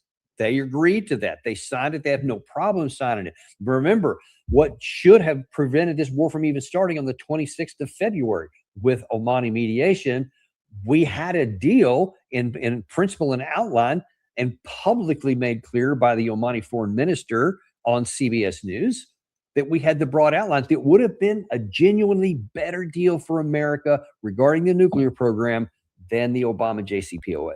Would have been a profound diplomatic victory, would have been a profound political victory for President Trump, but no, he threw that in the trash and said, yeah, we're going to go to war anyway. So we already had that once. Well, now then, according to CNN, they're saying this new satellite imagery shows that they're rebuilding the bombed out systems, the bombed out facilities that we hit during Operation Midnight Hammer. And I just have to ask, and I did in this X post, what are you talking about? Where is that in the MOU? The only thing it says is they're not going to produce or procure a nuclear weapons program. Nothing does it say, and nowhere do they ever say that they're not going to have a nuclear program. They're in the NPT. They're signatories of it. They are authorized to have a nuclear production capabilities where they can process up to 3.67%, I think. So that's what they're allowed to do, whether anybody likes it or not. And of course, they were up to 60% before this, with this express purpose and stated intent to try to bring us back into the JCPOA so that we would do our part, and then they would go back to their 3.67% and all the other things that they had accelerated after President Trump destroyed the thing by getting out of it. You may recall that. Maybe you don't, but that's part of the deal. Even CNN is trying to say things that, like saying, hey, they're violating the MOU on this one too. And because you see that they are genuinely trying to fix the battle damage that we had done, somehow that equals nuclear weapons program. And now everybody's all concerned about it. But there's no evidence whatsoever that they're going to a nuclear weapons program. The only thing it shows conclusively is that they're fixing the battle damage that we blew up. What a surprise. Why is anyone surprised by that? And how is that even related to the MOU? We bombed the crap out of the country. They're trying to fix stuff all over the place. Why would they not fix that? Now, if you have some separate intelligence that says they're doing something on a nuclear weapons program, then we may have a different program or a different situation here. But so far, literally the only thing they have is satellite imagery that they're fixing bombed out damage. But this just shows you that there's just this lust for war, and we're looking for any casus belli to go back to conflict. And listen, that was from Pompeo. That was on the 8th of July. It was 3 days ago. Let me show you what happened about a couple of hours ago on Fox News. Now, again, this is so important because President Trump, and he's even been photographed here in the last week, literally watching Fox News while he's waiting to go somewhere else. He just is glued to his Fox News cast. You should be watching our cast and he'd learn a lot more things, but I digress. But nevertheless, he was watching. So they were talking about this in the aftermath of the announcement that the sitcom had attacked Iran, and we're waiting to find out what's going to happen next. The one of the hosts asked one of the guests on the set, this could be a problem. Some are saying this is a problem because if this war is still going on when it comes time for the midterms, this could really harm President Trump. But somebody's going to tell President Trump here something that is probably candy to his ear. There are some that believe that if we take some sort of military action, that's going to be bad for midterms for Republicans. I actually disagree with that. I think the fact that we went in the first place, so there were some that weren't happy about that. But if you are going to go in, I think most of those folks think finish the job and get it done. And these diplomatic talks, 60 days, and then we extend it, and then we're in a ceasefire, and then we get hit, and then they're saying crazy things on social media and kill Trump in the streets. I think the president needs to take action. I think he's doing that. And I think the American people will reward him for that. First of all, I don't know who that person was. It's not anybody I've ever seen on Fox News before, but President Trump was watching at that time. And when he hears that kind of stuff, that just reinforces what so many others like Mike Pompeo, like General Keane, General Kellogg, Lindsey Graham, et al., you fill in the blank. All these people are lusting after more fighting. Mark Levin, of course, add him on that list because apparently he has access to Trump as well. And so when she says on this, and then she's like, no, not only is it a good idea to fight, but it's a good idea politically because your viewers, your voters, American voters will reward you. And then she says, I think you should take action. It is embarrassing. This has nothing to do with her gender or anything else. But that person has no bloody idea what she's talking about at all. Take action? What are you talking about? Take action. We did that, you may recall, for 40 days. And nothing happened. We did not take control of the Strait of Hormuz. All we did is blow up a bunch of stuff on the surface and rubble a few rocks on the top of a granite mountain. That's it. Maybe knocked a little dust off the ceiling, off the inside. That's it. We didn't take away their ability to strike. We didn't take their way to produce more weapons, more drones, more rockets, the ability to launch them from underground. None of that stuff. Intelligence has shown during the blockade period after April that Iran had repaired most all of that even the damage that we'd done to the surface of the mountains and some of the exit portals they've repaired all that. You can imagine that even now they're repairing all of them. Maybe all of them have been repaired at some point or another. But they have that capacity, and you can't take it out. So when you say go back and do more action, what does that even mean? And then the voters are going to reward the president? Are they really? Because let's take a look at what has happened because President Trump has listened to people like this Fox personality here. They have listened to people like Mike Pompeo. They have listened to people like General Kellogg, and they continue to use military power. The Strait of Hormuz is closed. It is now closed. It is not, it had been constricted. It had been opened up to about a third of the traffic of the pre-war period. It's now closed. So how is this helping America out? What is the strategy here? What is the intent? And there has to be one. This is not just a mocking thing of, oh, well, we have no strategy. Well, we definitely have one because someone is taking action based on that strategy. Someone is taking action and saying, here is the Strait of Hormuz. It is now opening up. The Iranian side has opened it up. We wrote into the MOU that they could be the one to administer how it opens up, and they're doing it. They're telling us they're going to set a fee later, but whatever, it's opening up. So just stand back and let it open up. Just let the MOU roll to our benefit. Because if the global supply of oil starts to get even close to the pre-war time, that's good for us because now we don't have to keep drawing down our SPR. We don't have to keep selling that to other people just to get more on the market so that the price stays stable. I think it's about $72 a barrel right now. Still pretty low, just a little bit above what it was when the war started here. But that's only because we're getting rid of our SPR, and for other storage facilities around the world are using that, but they're all running out. All of them, ours too. We may now be at the point. We had Chris Martenson on at the first of the week this past week, and he said that somewhere on the 10th or the 11th of July, we'll reach that point. Actually follow back up with him next week and find out what the status of that was, because he said based on the consumption rate up to that point, if we'd stayed with it, then maybe by today we had reached the point that we're now then starting tomorrow. Now then, if we had not reached it, or if we'd reached close to it, now we're sure going to go past it, or we're going to stop putting out oil and the price is going to start going up. If President Trump is afraid of that number going up above 72, then he'll keep the SPR going. And now that means he's draining our military emergency backup.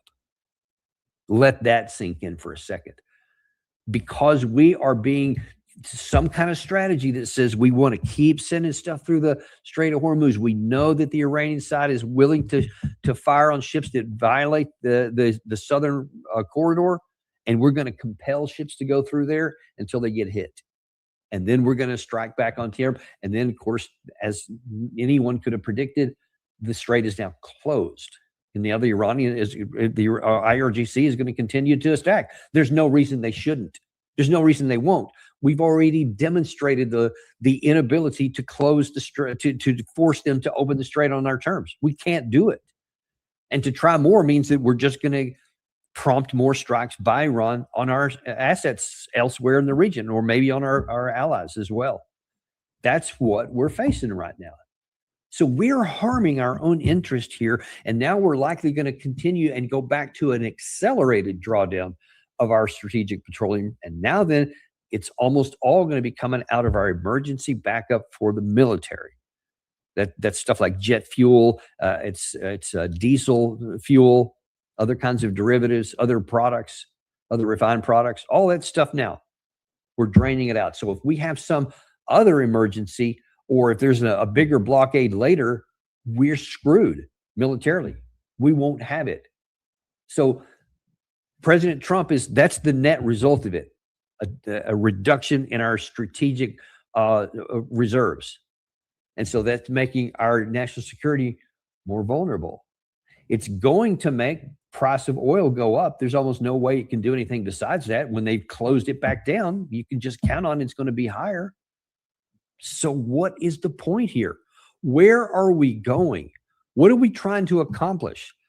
Does someone have some fantasy that a few missile strikes here and there and a few, 100 strikes, 80 strikes, something like that, 90 strikes, whatever, like what happened in the first two rounds, that somehow that Iran is finally going to get tired? And man, Has nobody been paying attention to the Iranian public? That they are absolutely livid about what has happened. They are incredibly angry at President Trump in particular for assassinating their supreme leader and his family, his granddaughter, the kids that were killed, the school kids and the teachers that were killed on the first day.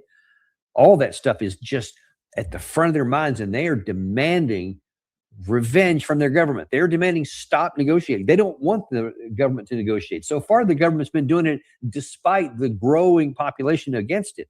But you keep doing stuff like this, and their hands are going to be tied. So is this just some perverse way of, I don't know if it's President Trump. I don't know if he's a victim of some of this and he's just being led along, if he's being talked into it. I don't know. But some people have an idea that they want the conflict to go on. They don't want the Strait of Hormuz open. They want it to go back to conflict. We can come to no other conclusion based on the provided evidence, because what we're doing here makes no sense for our national interest. It's costing us across the board. And who knows, as we're making this is 10:15 on Saturday night. So our shots, I don't even know if they're finished yet. CENTCOM hadn't reported this time. But it's inevitable, probably before the sun comes up. Tomorrow morning, there'll be new strikes going in. And the strait is still going to be closed, and it will still be in control of the IRGC come sundown. Since March the 2nd, it has been in Iranian control. We tried 40 days, 40 nights of bombing. That didn't take it out. We tried whatever couple of months of blockade. That didn't work. Since June 17th, we've tried this MOU. That was going to work. It did open it up. But now we have sabotaged it. We have sabotaged it by not allowing Iran to do what we signed up for in the MOU. So one has to ask the answer, the question, why? Who benefits from this? Who is got the ear of the president? I mean, we know some of them, we put them on TV here, that pushes him in a direction that's antithetical to our interests. These are questions that need some answers here. I see television personalities, but I'm sure that there are folks, much more powerful folks, much more influential behind the scenes that are pushing him in this direction. We need to know who those people are and what their motivations are and what their incentives are, because it damn sure ain't helping America. It's something else, and it's somebody else, because we're the one that are being harmed. Somebody wants us to go back to war, and they're doing whatever they can to get it there. We just have to hope that somehow saner heads will prevail. We'll let you know what happens next. If anything comes tomorrow, if this explodes in our faces or whatever, we get into a bigger one, look for us to talk to you tomorrow. Otherwise, we'll see you on the next episode of the Daniel Davis Deep Dive. You know,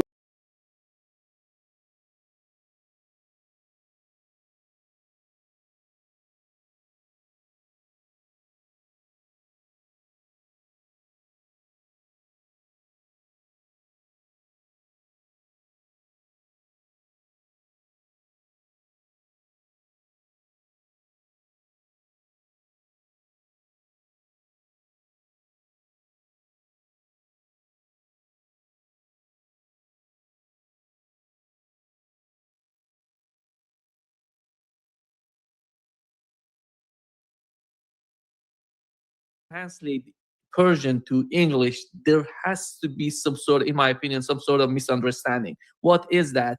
What is the meaning of the new statement of the Supreme Leader of Iran? Well, first of all, as we've been discussing together before the show, for us in Islam, and in particular Shia Islam, justice is very important. It is key. And that is really the context in which resistance to the oppressor and support for the oppressed and the disenfranchised, that's where it comes from. So when Iran supports Cuba, or it supports Nicaragua or Venezuela or South Africa under apartheid, the resistance there, or when it supports the Palestinian cause, it is based on that sense of justice, and that justice is not something that you can compromise. You're both locally and internationally, at the local level, at the international level, it's ideological. And so there's no way you can shy away from this concept. Therefore, for the Iranians, Trump is obviously a war criminal, and so is Netanyahu, and so is his entire entourage, and so is the Israeli regime from top to bottom.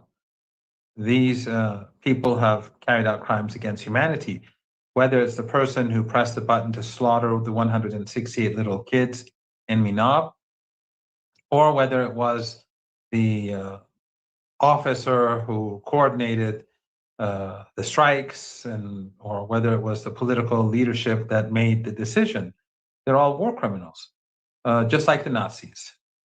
They're no different than the Nazis. And to be very blunt, Western diplomats, they are like Nazi diplomats. I'm using the Nazi because it's just one example. I could say Saddam Hussein's diplomats. The tyrants throughout history. But the worst of the tyrants are really in North America and of course occupied Palestine, because during the height of the genocide, and the genocide is ongoing. Every day they're killing Palestinians and they're killing kids every single day as we speak. But the genocide today is unique because it is taking place in front of our eyes.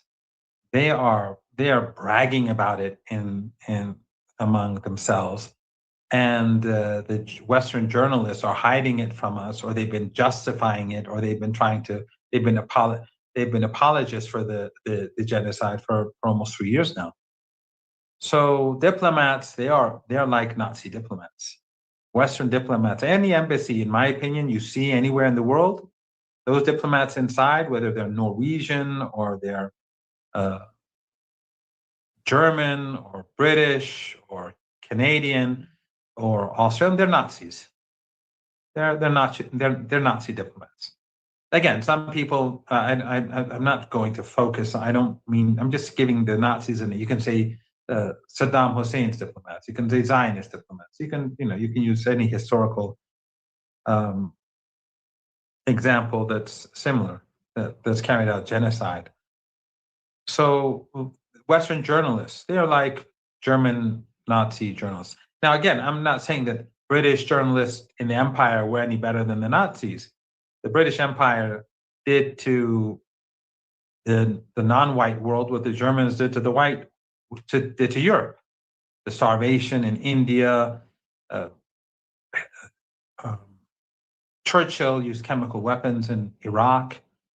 So, the reason why Churchill is seen as the good guy and Hitler the bad guy is because the crimes committed by Hitler were to white people, and for Churchill it was to brown.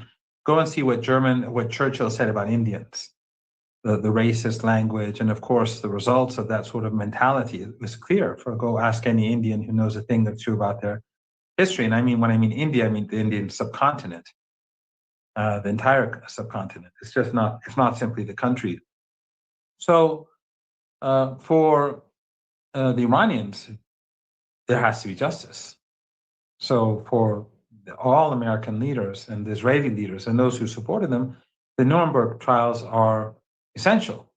So that's clear as day. Now, some may say, well, they may not be able to set up such trials. In any case, that's another issue altogether. The point is that this is about justice, and that these people have slaughtered, they've carried out 2 unprovoked wars. The Western media has tried to justify it, and Iran is not going to allow the United States or its allies to get away with it. So they're saying that these people must be punished for their actions.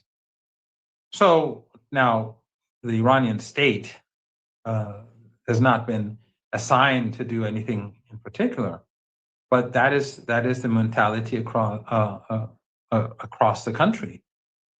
We've seen in Mashhad, in Tehran, and Qom, and in Iraq, and Karbala, and Najaf, the slogans were clear.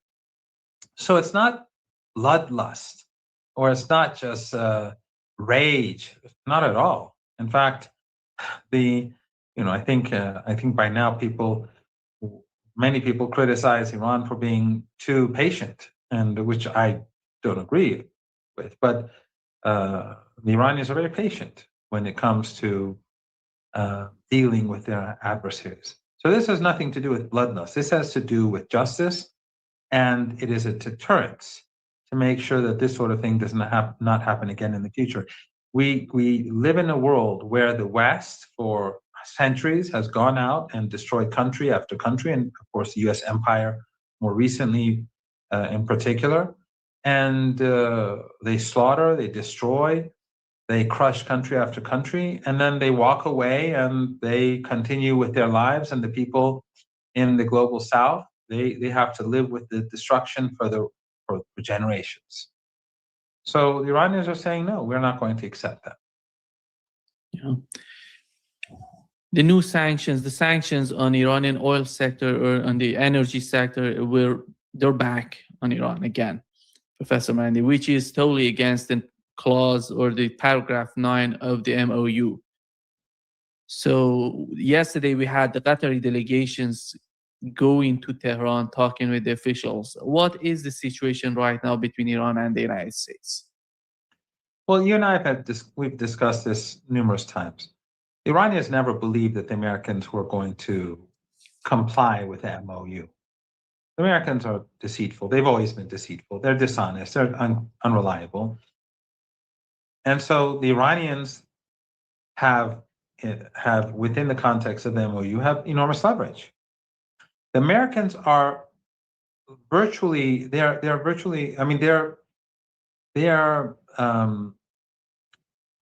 violating every one of their commitments except for one.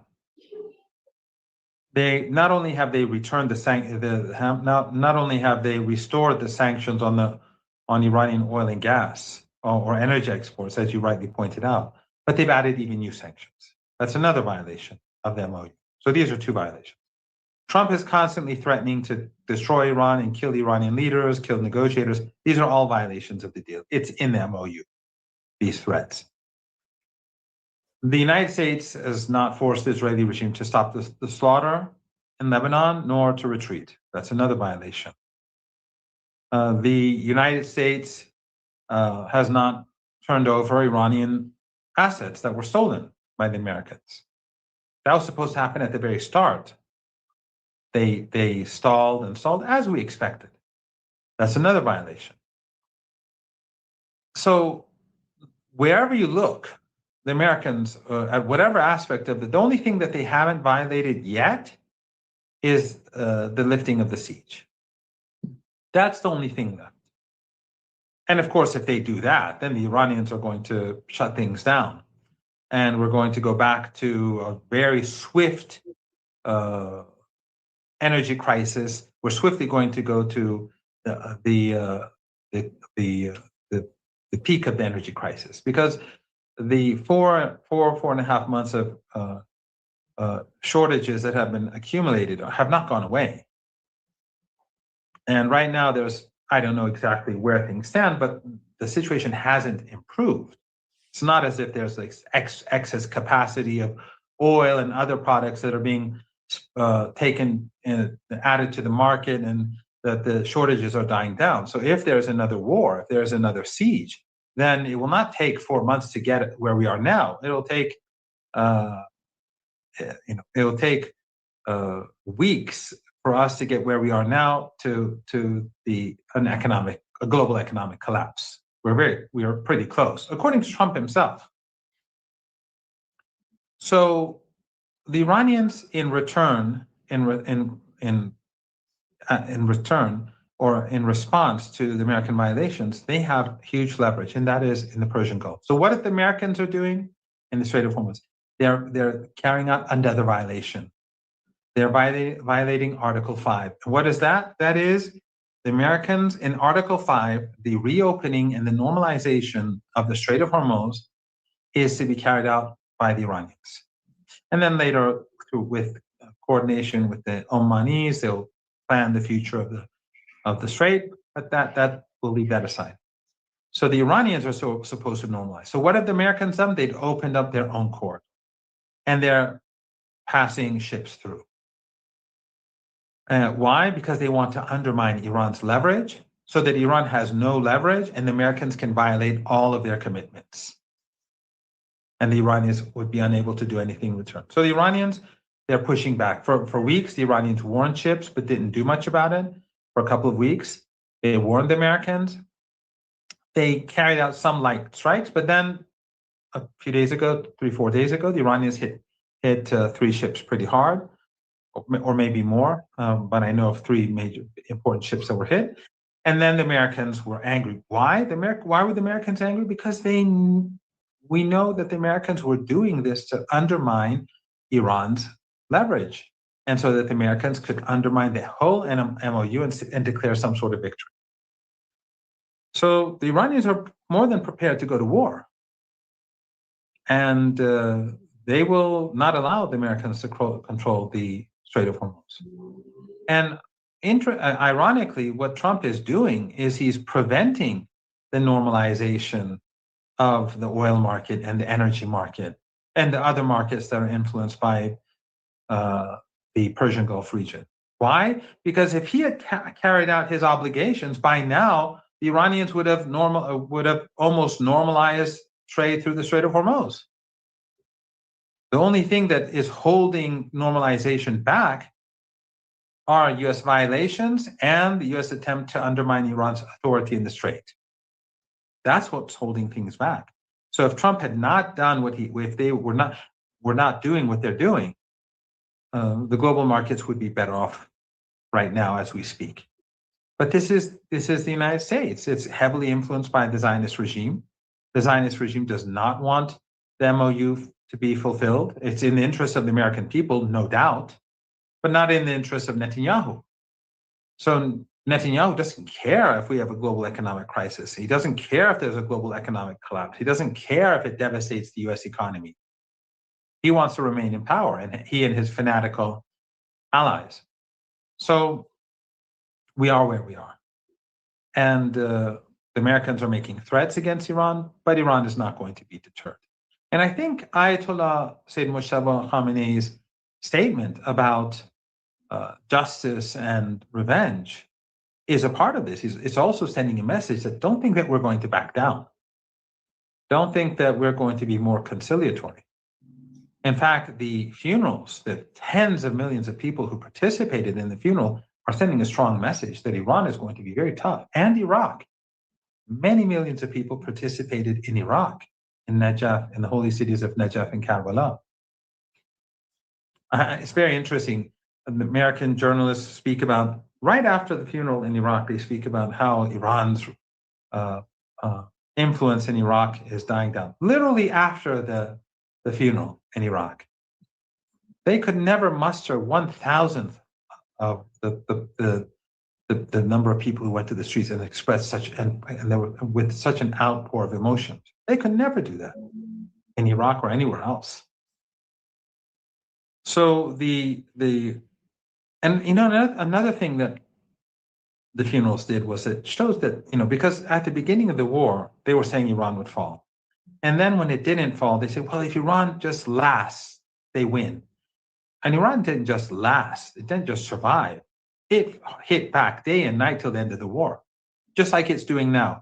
In Western media, whenever the Americans strike, the Western media says they've destroyed all sorts of Iranian assets, but they don't say anything about what Iran does in return. They hide that. And they exaggerate what the Americans do because most of Iranian assets are underground. They don't strike anything. I mean, they've been bombing Iran day and night for 40 days and getting nowhere. Do you think that the Iranians are like they say they bombed drone depots? Iran doesn't have depots lying around on the ground. The Americans are actually more vulnerable because there are no underground bases in the Persian Gulf, on the other side of the Persian Gulf. There are no underground bases in Jordan or in Israel. So when Iran fires missiles and strikes targets, the damage is much greater because the assets are all out in the open. But the Americans use B-52 bombers to bomb drone and missile cities, and yet the drones and missiles keep being launched. So the Iranians and the in these clashes that we see in the Persian Gulf, you would think from the American narrative that the Americans have the upper hand. Western media. But it's, I think, the other way around. I think the damage that the Iranians are doing to the Americans each time is much greater than what the Americans are doing. And that's why there are clashes. I mean, if they were successful, the Americans would be doing it 24 hours a day. But it's not working well for them. And it's also preventing oil and gas and other goods from leaving the Persian Gulf. The last 4 days that we've seen a sharp decline in ships passing through the Strait of Hormuz. So, in my opinion, Trump is stuck. He has no good solutions. He can go back to war, but it would lead to a global economic depression. What we were discussing throughout the 40 days, 39, 40 days, way back when, and during the siege warfare. We're not far from an economic collapse. So if he wages war, that happens. If he starts targeting Iranian critical infrastructure, Persian Gulf, it's all destroyed. And we are in July. Your viewers right now, all they have to do is go Google Dubai temperature and humidity, and they'll figure out that it's not a good time for them to lose all their electricity. Or Saudi Arabia. And all of their assets are right alongside the coast. These are desert countries. Unlike Iran, Iran is not a desert country. Iran has forests, it has mountains, it has, right now, I don't know about at this moment, but I think it was yesterday, the last time I looked at the mountains above Tehran, there's still a bit of snow. There's still a bit of snow at the top, here and there. I think I saw, maybe I looked the day before yesterday or yesterday. So Iran is not a desert. Iran has deserts, but Iran has many mountains, and thus snow, and thus rivers and agriculture, and because of the sanctions, Iran is very much self-sufficient. So it has many small industries all over the country. But these countries have all their assets, huge complexes and huge industries and petrochemical plants and refineries and so on, all of them alongside the coast. Desalination plants. So if the Americans go after critical infrastructure, Iran will take these out. So there isn't a good option for Trump when it comes to war. Does he want to continue with these strikes against Iran? Perhaps, but it will only create further crisis. Fewer ships will pass through. Insurance companies will be more wary of getting involved. Shipping companies will be more wary of getting involved. More ships will be hit. And that will only make things worse. But the pace of decline will be slower. The only thing left for Trump to do is to implement the MOU. But will he do that? He would never willingly do such a thing. The Israelis, the Zionist lobby will never let him do that. So the Iranians want to keep the pressure up until finally the United States comes to a point where it sees that it has no option. Now, will we get there, or when will we get there, or is that even possible? No one knows, because no one has been able to dislodge the Zionist lobby from power in the United States, and no one has ever been able to, I think, how should I put it, to create a wedge between the decision makers in the United States and the Zionist lobby, where the decision makers in the United States would at some point say, well, we have priorities that are critical for us right now. We cannot pursue your Zionist priorities because of an imminent economic collapse. So no one knows what's going to happen. But the funeral has shown the extraordinary high degree of legitimacy of the Islamic Republic of Iran. This is not because when they said if Iran survives, they win the war. Iran didn't just survive; it won the war. And then they would say in the West, because they don't want to admit that the Islamic Republic of Iran is not a regime, as they love to call it, they would say, oh yes, this is a rally around the flag effect, right? Were these funerals a rally around the flag effect? The tens of millions of people who came to the streets, that's a rally around the flag effect? It's much, much, much, much deeper than that. It shows the extraordinary high degree of legitimacy that the Islamic Republic has in the eyes of the people, and the depth of that legitimacy. And this is unique. The West doesn't have that sort of legitimacy. Whether they like it or not, they can pretend that they're more legitimate. They're not.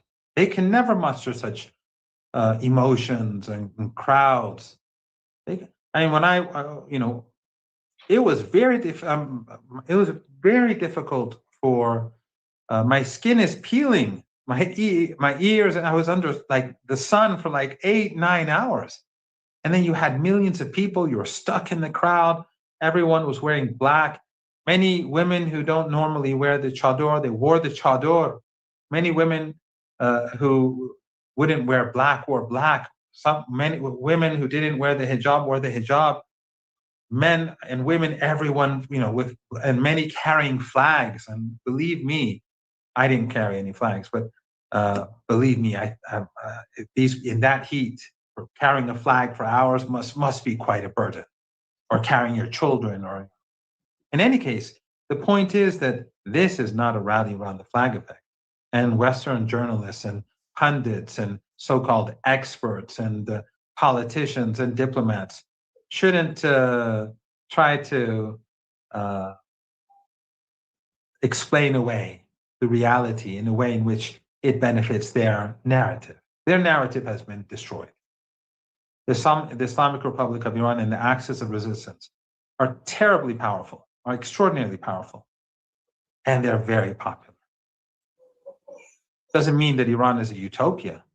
In fact, the very people who went to the millions of people who participated in Tehran, well over 10 million people, these are the same people who, when you, Nima, when you come to Tehran and get into a taxi, or when you sit in a bus, or when you get in the metro, if you sit beside them, many of them will complain, many of them will criticize, many will attack, many will show their frustration over different things, the economy, and so on. So Western journalists, when they come to Iran, they're looking for these things, and they think that this is a sign of discontent. No, this is, in Iran, we have freedom of speech, contrary to what they pretend. In the countries that are aligned with them, there's no freedom of speech. And increasingly in the West, there's less and less freedom of speech, as we're seeing over Palestine and the new laws that are devising with regards to Iran, Russia, China, and so on. So, I mean, I don't know if you saw this media group, they use clips from RT, and now they could go to jail for doing so, like 4 clips over like a few years ago. That's the state of freedom in Europe. So I don't see any good options for Trump, but I don't see Trump making the right decision either.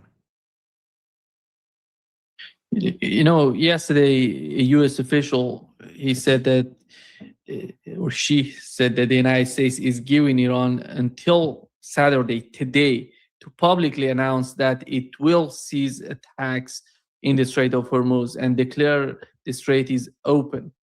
And otherwise, it will face dire consequences. And I don't know what is in this sort of communications between Iran and the United States, because these attacks, they said yesterday again that Iran, it was a malfunction on the part of Iran, said that we are not that much, we didn't want to do that, it was some sort of problem on our side. Then they said that Iran is begging, Donald Trump said Iran is begging to talk again. And what is that? What is the reality of that? It just shows how complicit Western media is, how pathetic Western media is, that they are looking for some way to show the United States is strong and Iran is weak. It doesn't matter if they're opposed to Trump or supportive of Trump. It's, that the establishment media is utterly corrupted. They're owned by the oligarchy. They're owned by the Epstein class. They're owned by the Zionist class. And it was terrible before. CNN was always terrible. It was always worthless, not worth watching. I never watched CNN. But then now it's going to be even worse. So no, the Iranians did not ask to negotiate, and the Iranians will not negotiate with the United States. Iran refuses to negotiate with the United States. Why? Because the United States is violating its commitments. And the Iranians have said until the United States does so, no talks. So they can pretend that the Iranians are begging to talk, or the Iranians are going to send someone to Oman. It's nonsense. Iran is not negotiating and will not negotiate. Did the Iranians strike those ships by accident? Of course not. They struck them with great precision and knowingly. They made a decision. There are no factions in Iran. Like there's a clear structure in Iran. We have if it's beyond their comprehension, I can sit down and explain the Constitution for them. The armed forces do not make decisions on their own. The Army, the Navy, the Air Force, the Revolutionary Guards, they are told what to do. And then they carry out operations. But they say IRGC is doing this. It's just amazing to me every time. It's all nonsense. They love saying that, but they've been saying it for years. It's nonsense. The IRGC, the Army, they do whatever they do, it is in accordance with the decisions made at the highest level. The leader has to approve. If the Supreme National Security Council chooses a policy and the leader approves, because the only thing that makes it legitimate is if the leader approves. But why were the ships struck? Because they were violating the MOU. And the Qatari regime was knowingly, and the Saudis and the Kuwaitis were knowingly violating the MOU. They knew that this American corridor was in violation of the MOU. And the Americans knew that their corridor was in violation. So the Iranians gave ample warning, for days of warnings, and finally they said enough is enough. And they struck those ships. There's no mistake, no factions. It was the state, the Islamic Republic of Iran, that made a decision.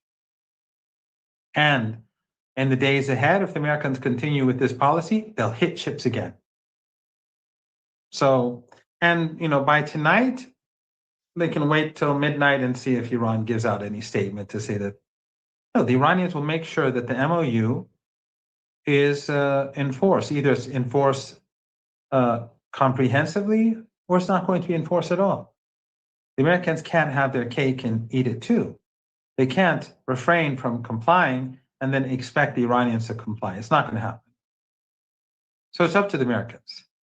Do they want normalization of trade in the Strait of Hormuz? Then start carrying out your obligations in accordance with the deal. Trump lost the war. He lost the siege warfare. He lost at the negotiating table. Now he wants to somehow gain a victory by cheating in the implementation of the deal. Iran won't have it. Is this helping the global economy? No. It's hampering the global. It's making things worse. Whereas the MOU is supposed to make things better. But Trump is unable to do the right thing. They won't let him do the right thing, or his own ego and they, in combination, are unwilling to do the right thing. Well, will he ultimately carry out his obligations within the MOU? It's not something that I would ever bet on if I was a betting man. But the Iranians are going to push. So for the Iranians, some say, is the MOU dead or alive? It doesn't matter. If it's dead or if it's alive, Iran is not going to allow the Americans to get the upper hand in the war that they started against the Iranian people. It's not going to happen. So either the Americans back off, they end the war in Lebanon, and they do the decent thing, or there's no normalization. And then Trump will have to answer to the American people why things are so bad. I think in the eyes of the way I see the MOU, I see that as a roadmap, and I would say Iran would stay with the MOU because that's the way that Iran sees that they can de-escalate the situation. Because it's already there's no reason to, I think, I mean, maybe Iran will leave the MOU, I don't know, but I don't see the need to do so. Iran just won't implement it. What are the Americans going to do about it?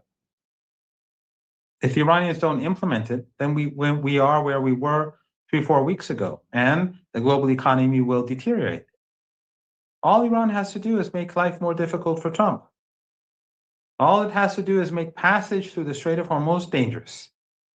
You're violating your side of the bargain, you deal with the dangers. And that will make things go downhill, and this will affect and make it worse for Trump because we're getting closer and closer to the midterms, and there's no solution. Trump, if he was smart, he would have implemented the deal, and then the oil and energy and other goods that would be going back to the market, it wouldn't have normalized the situation by the midterms, but at least it would have given Trump the chance to say that we're moving in the right direction to his base, that things are going to get better. We defeated Iran, what Trump, the nonsense that he says.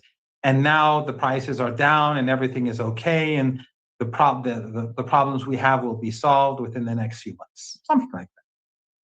But what he's doing is that he's prolonging the crisis, potentially making it even more catastrophic.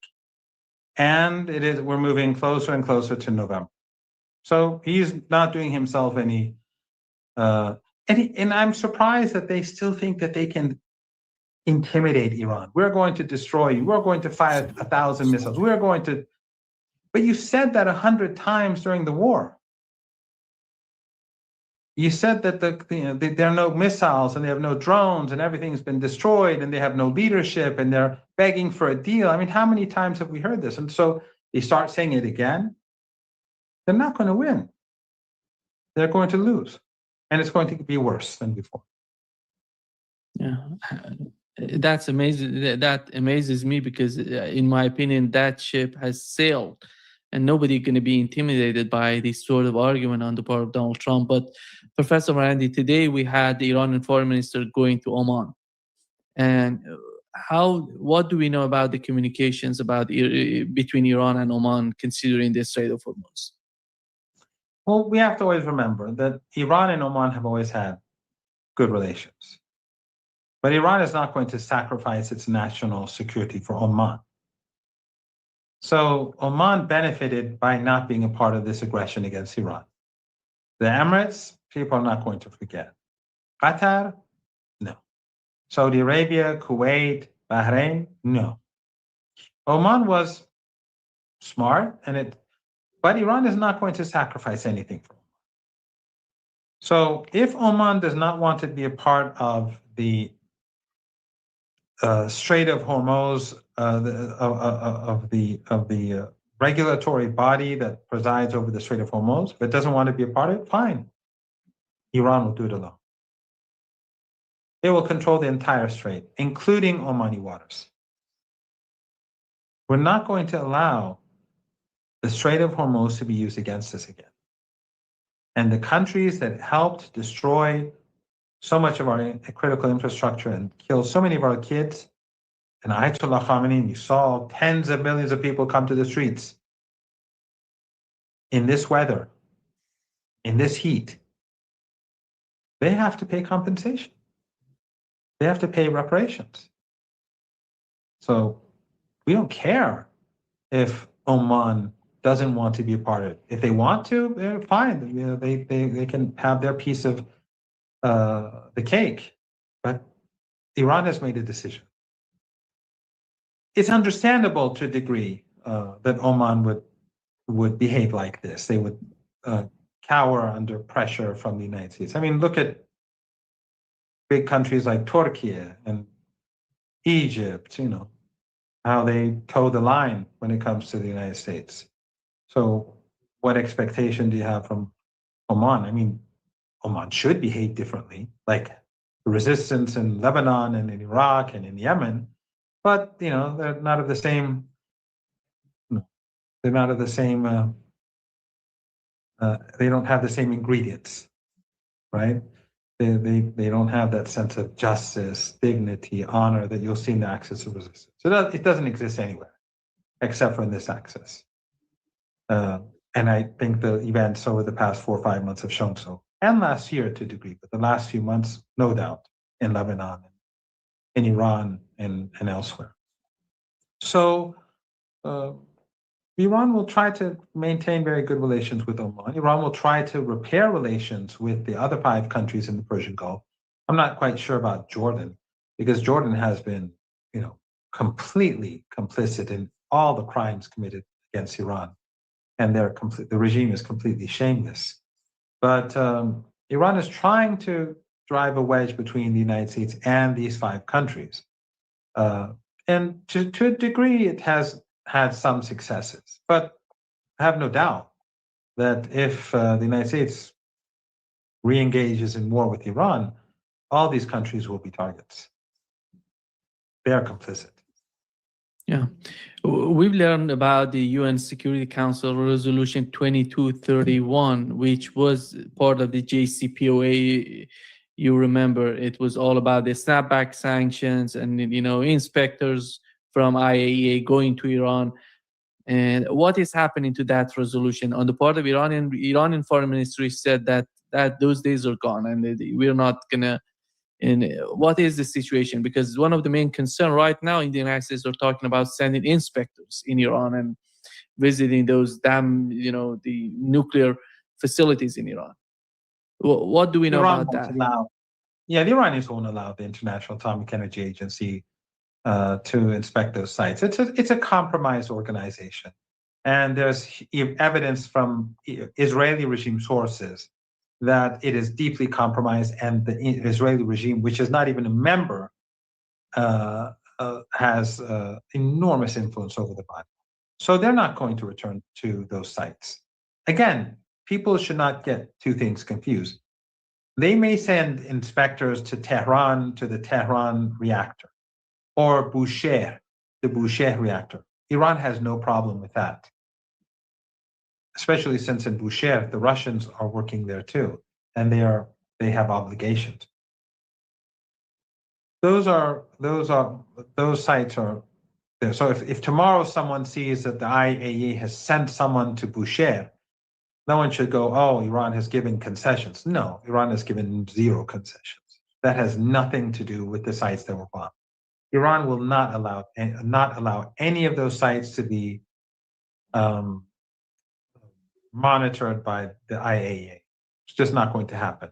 There has to be a final deal, and until all Iran's preconditions are met, Lebanon, Iran's assets, the sanctions, and so on and so forth, that's not going to happen. So remember, a number of resolutions in the UN Security Council were passed against Iran in years past. And back then, China and Russia were weaker than now. So they didn't have the ability to resist. This was like 20 years ago. And I said on your show a couple of times that Going to Tehran, people should read Going to Tehran by Flint and Hilary Leverett, Alistair Crook's book, Resistance. But there are also 2 other books that I probably mentioned, I'm not sure. One is by Peter Oborn called A Dangerous Delusion, and the other is by Gareth Porter, Manufactured Crisis. In these 2 last books, they go into greater detail and to a degree in Going to Tehran about the nuclear program and how this whole crisis started and how the Western leaders and Western media and think tanks lied their way towards crisis. But they passed these UN resolutions against Iran.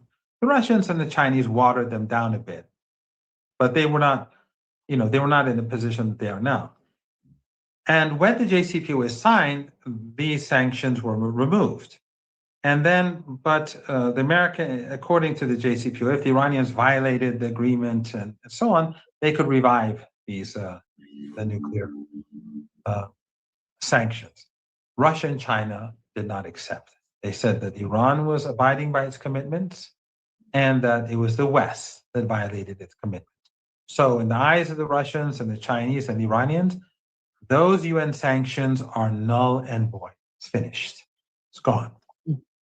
So Iran does not recognize them, neither does Russia nor China. These are two permanent members of the UN Security Council. So for Iran, it's over. Yeah, and it's so important right now for, I don't know if because part of the MOU is talking about IAEA sanctions and the UN Security Council sanctions. These were part of this resolution? Yes, as I said, the Iranians, the Russians, and the Chinese are saying they're null and void. But the Americans and the Europeans are saying, no, they've now been revived. So in accordance with this, they have to accept the Russian, Iranian, Chinese interpretation. Yeah. Professor Mandy, there is a so-called ceasefire in Gaza, in Lebanon, but you see the attacks are happening, as you mentioned, about Gaza. And in Lebanon, in southern part of Lebanon, in moments ago, there is a new report from Al-Mansouri in the southern part of Lebanon that Israel is attacking, using fighter jets to attack and to kill and destroy houses and, killing people. So how do you find the situation in Lebanon, considering the latest visit of Donald Trump to Turkey, and in which he was talking with Al-Jolani, the head of government in Syria, and with Turkey, with Erdogan? I don't know what is he seeking for by using the Syrian government against Lebanon. But he has something in his mind. Nobody knows. It's so vague because they're not that much talking about it. Even he was talking about sending American troops to Lebanon. It's looking at the case of Lebanon. It's some sort of chaos. Looking at not the Lebanese people, not Hezbollah. I'm talking about the policies of Washington in Lebanon, and you don't see anything, solid coming out of Washington. You see talking this way, sending troops, then talking to the Syrian government, letting Netanyahu attacking the southern part of Lebanon. What is happening? Do you think, are we getting back to the war between Hezbollah and Israel? It's quite possible. But if we do, the Iranians are going to strike the Israeli regime very hard. We're prepared for war. Nima, ever since the ceasefire, we've been preparing 24 hours a day. And the MOU has had a huge advantage for Iran in that Iran exported huge quantities of oil. They had a lot of tankers stuck in the Persian Gulf. Since they couldn't leave, they just kept pouring oil, filling up more and more tankers until they filled up all the tankers that were available. And then as soon as the MOU was signed, they sent them to Asia. Tens of millions of barrels. And of course, they imported supplies, essential goods, and that sort of thing to prepare themselves for the days and weeks and months ahead. They've been preparing for war. They've been expanding their underground missile bases, building new missiles, new drones, bringing in more high-tech capabilities into their missile systems and drone systems and anti-aircraft systems. So the Iranians are much more prepared today than they were even 4 or 5 months ago. That's not an exaggeration. Look at how better prepared Iran was for the 40-day war than it was for the 12-day war. They won the 12-day war, but look at how much better they performed in the 40-day war because they learned from their weaknesses and they built on their strengths, and that's what they're doing now. And look at the people, they're united. So Iran is very prepared for war. So if the Israeli regime ends the ceasefire, I mean, they're violating it. They murder people. They just murdered they're murdering people in the south. They murdered a school principal 3-4 days ago, a woman and her husband and their maid. And in Gaza, they're murdering people every day. You wouldn't know it if you read it in the Western media, because the Western media doesn't care. Western journalists, mainstream journalists, they don't care. Western diplomats, they don't care. They don't care about these kids. They're really worthless human beings, these journalists and these diplomats. You know, when Trump calls the Iranian scum, those who support genocide and those who have closed their eyes to genocide and those who are complicit in the genocide are scum.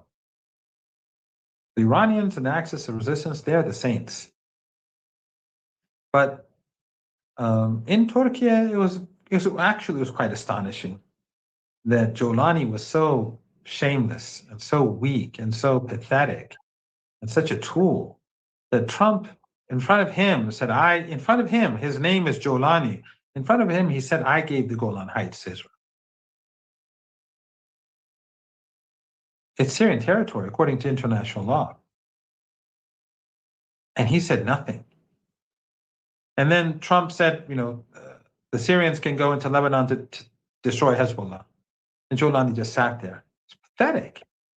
Those people who helped bring Jolani to power, those people who lied to the people about the true nature of this CIA dirty war, they're responsible for this. They pretended that this was a revolution and this was the masses and this was organic. And what is Jolani ever going to do for the Palestinian people? What is he going to do for the territory that has been lost? Nothing, because he's a tool. He was always a tool. He was their man.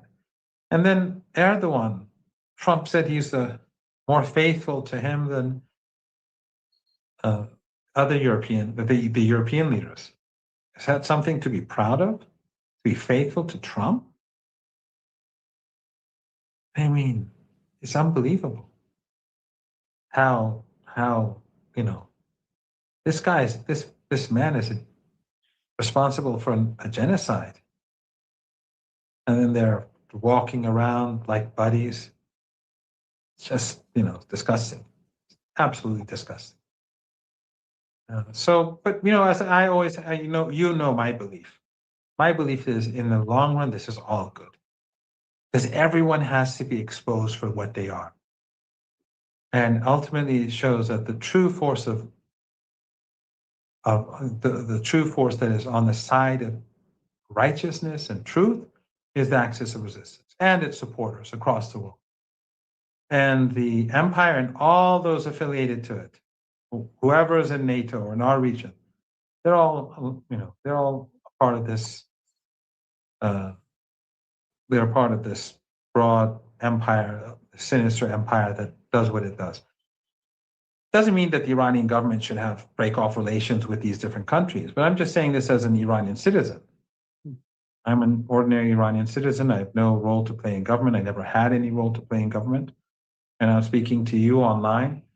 That's my view. And that's the view of so many people in this part of the world. But Trump has no strategy for Lebanon. He has no strategy for the Persian Gulf. And Iran will not allow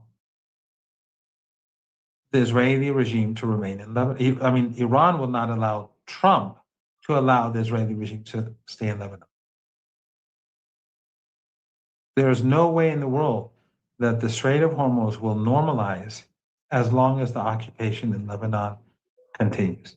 And also Iran will deal with the Palestinian issue as it always has. It will continue to support them, and it will also put pressure on the United States when it comes to Gaza.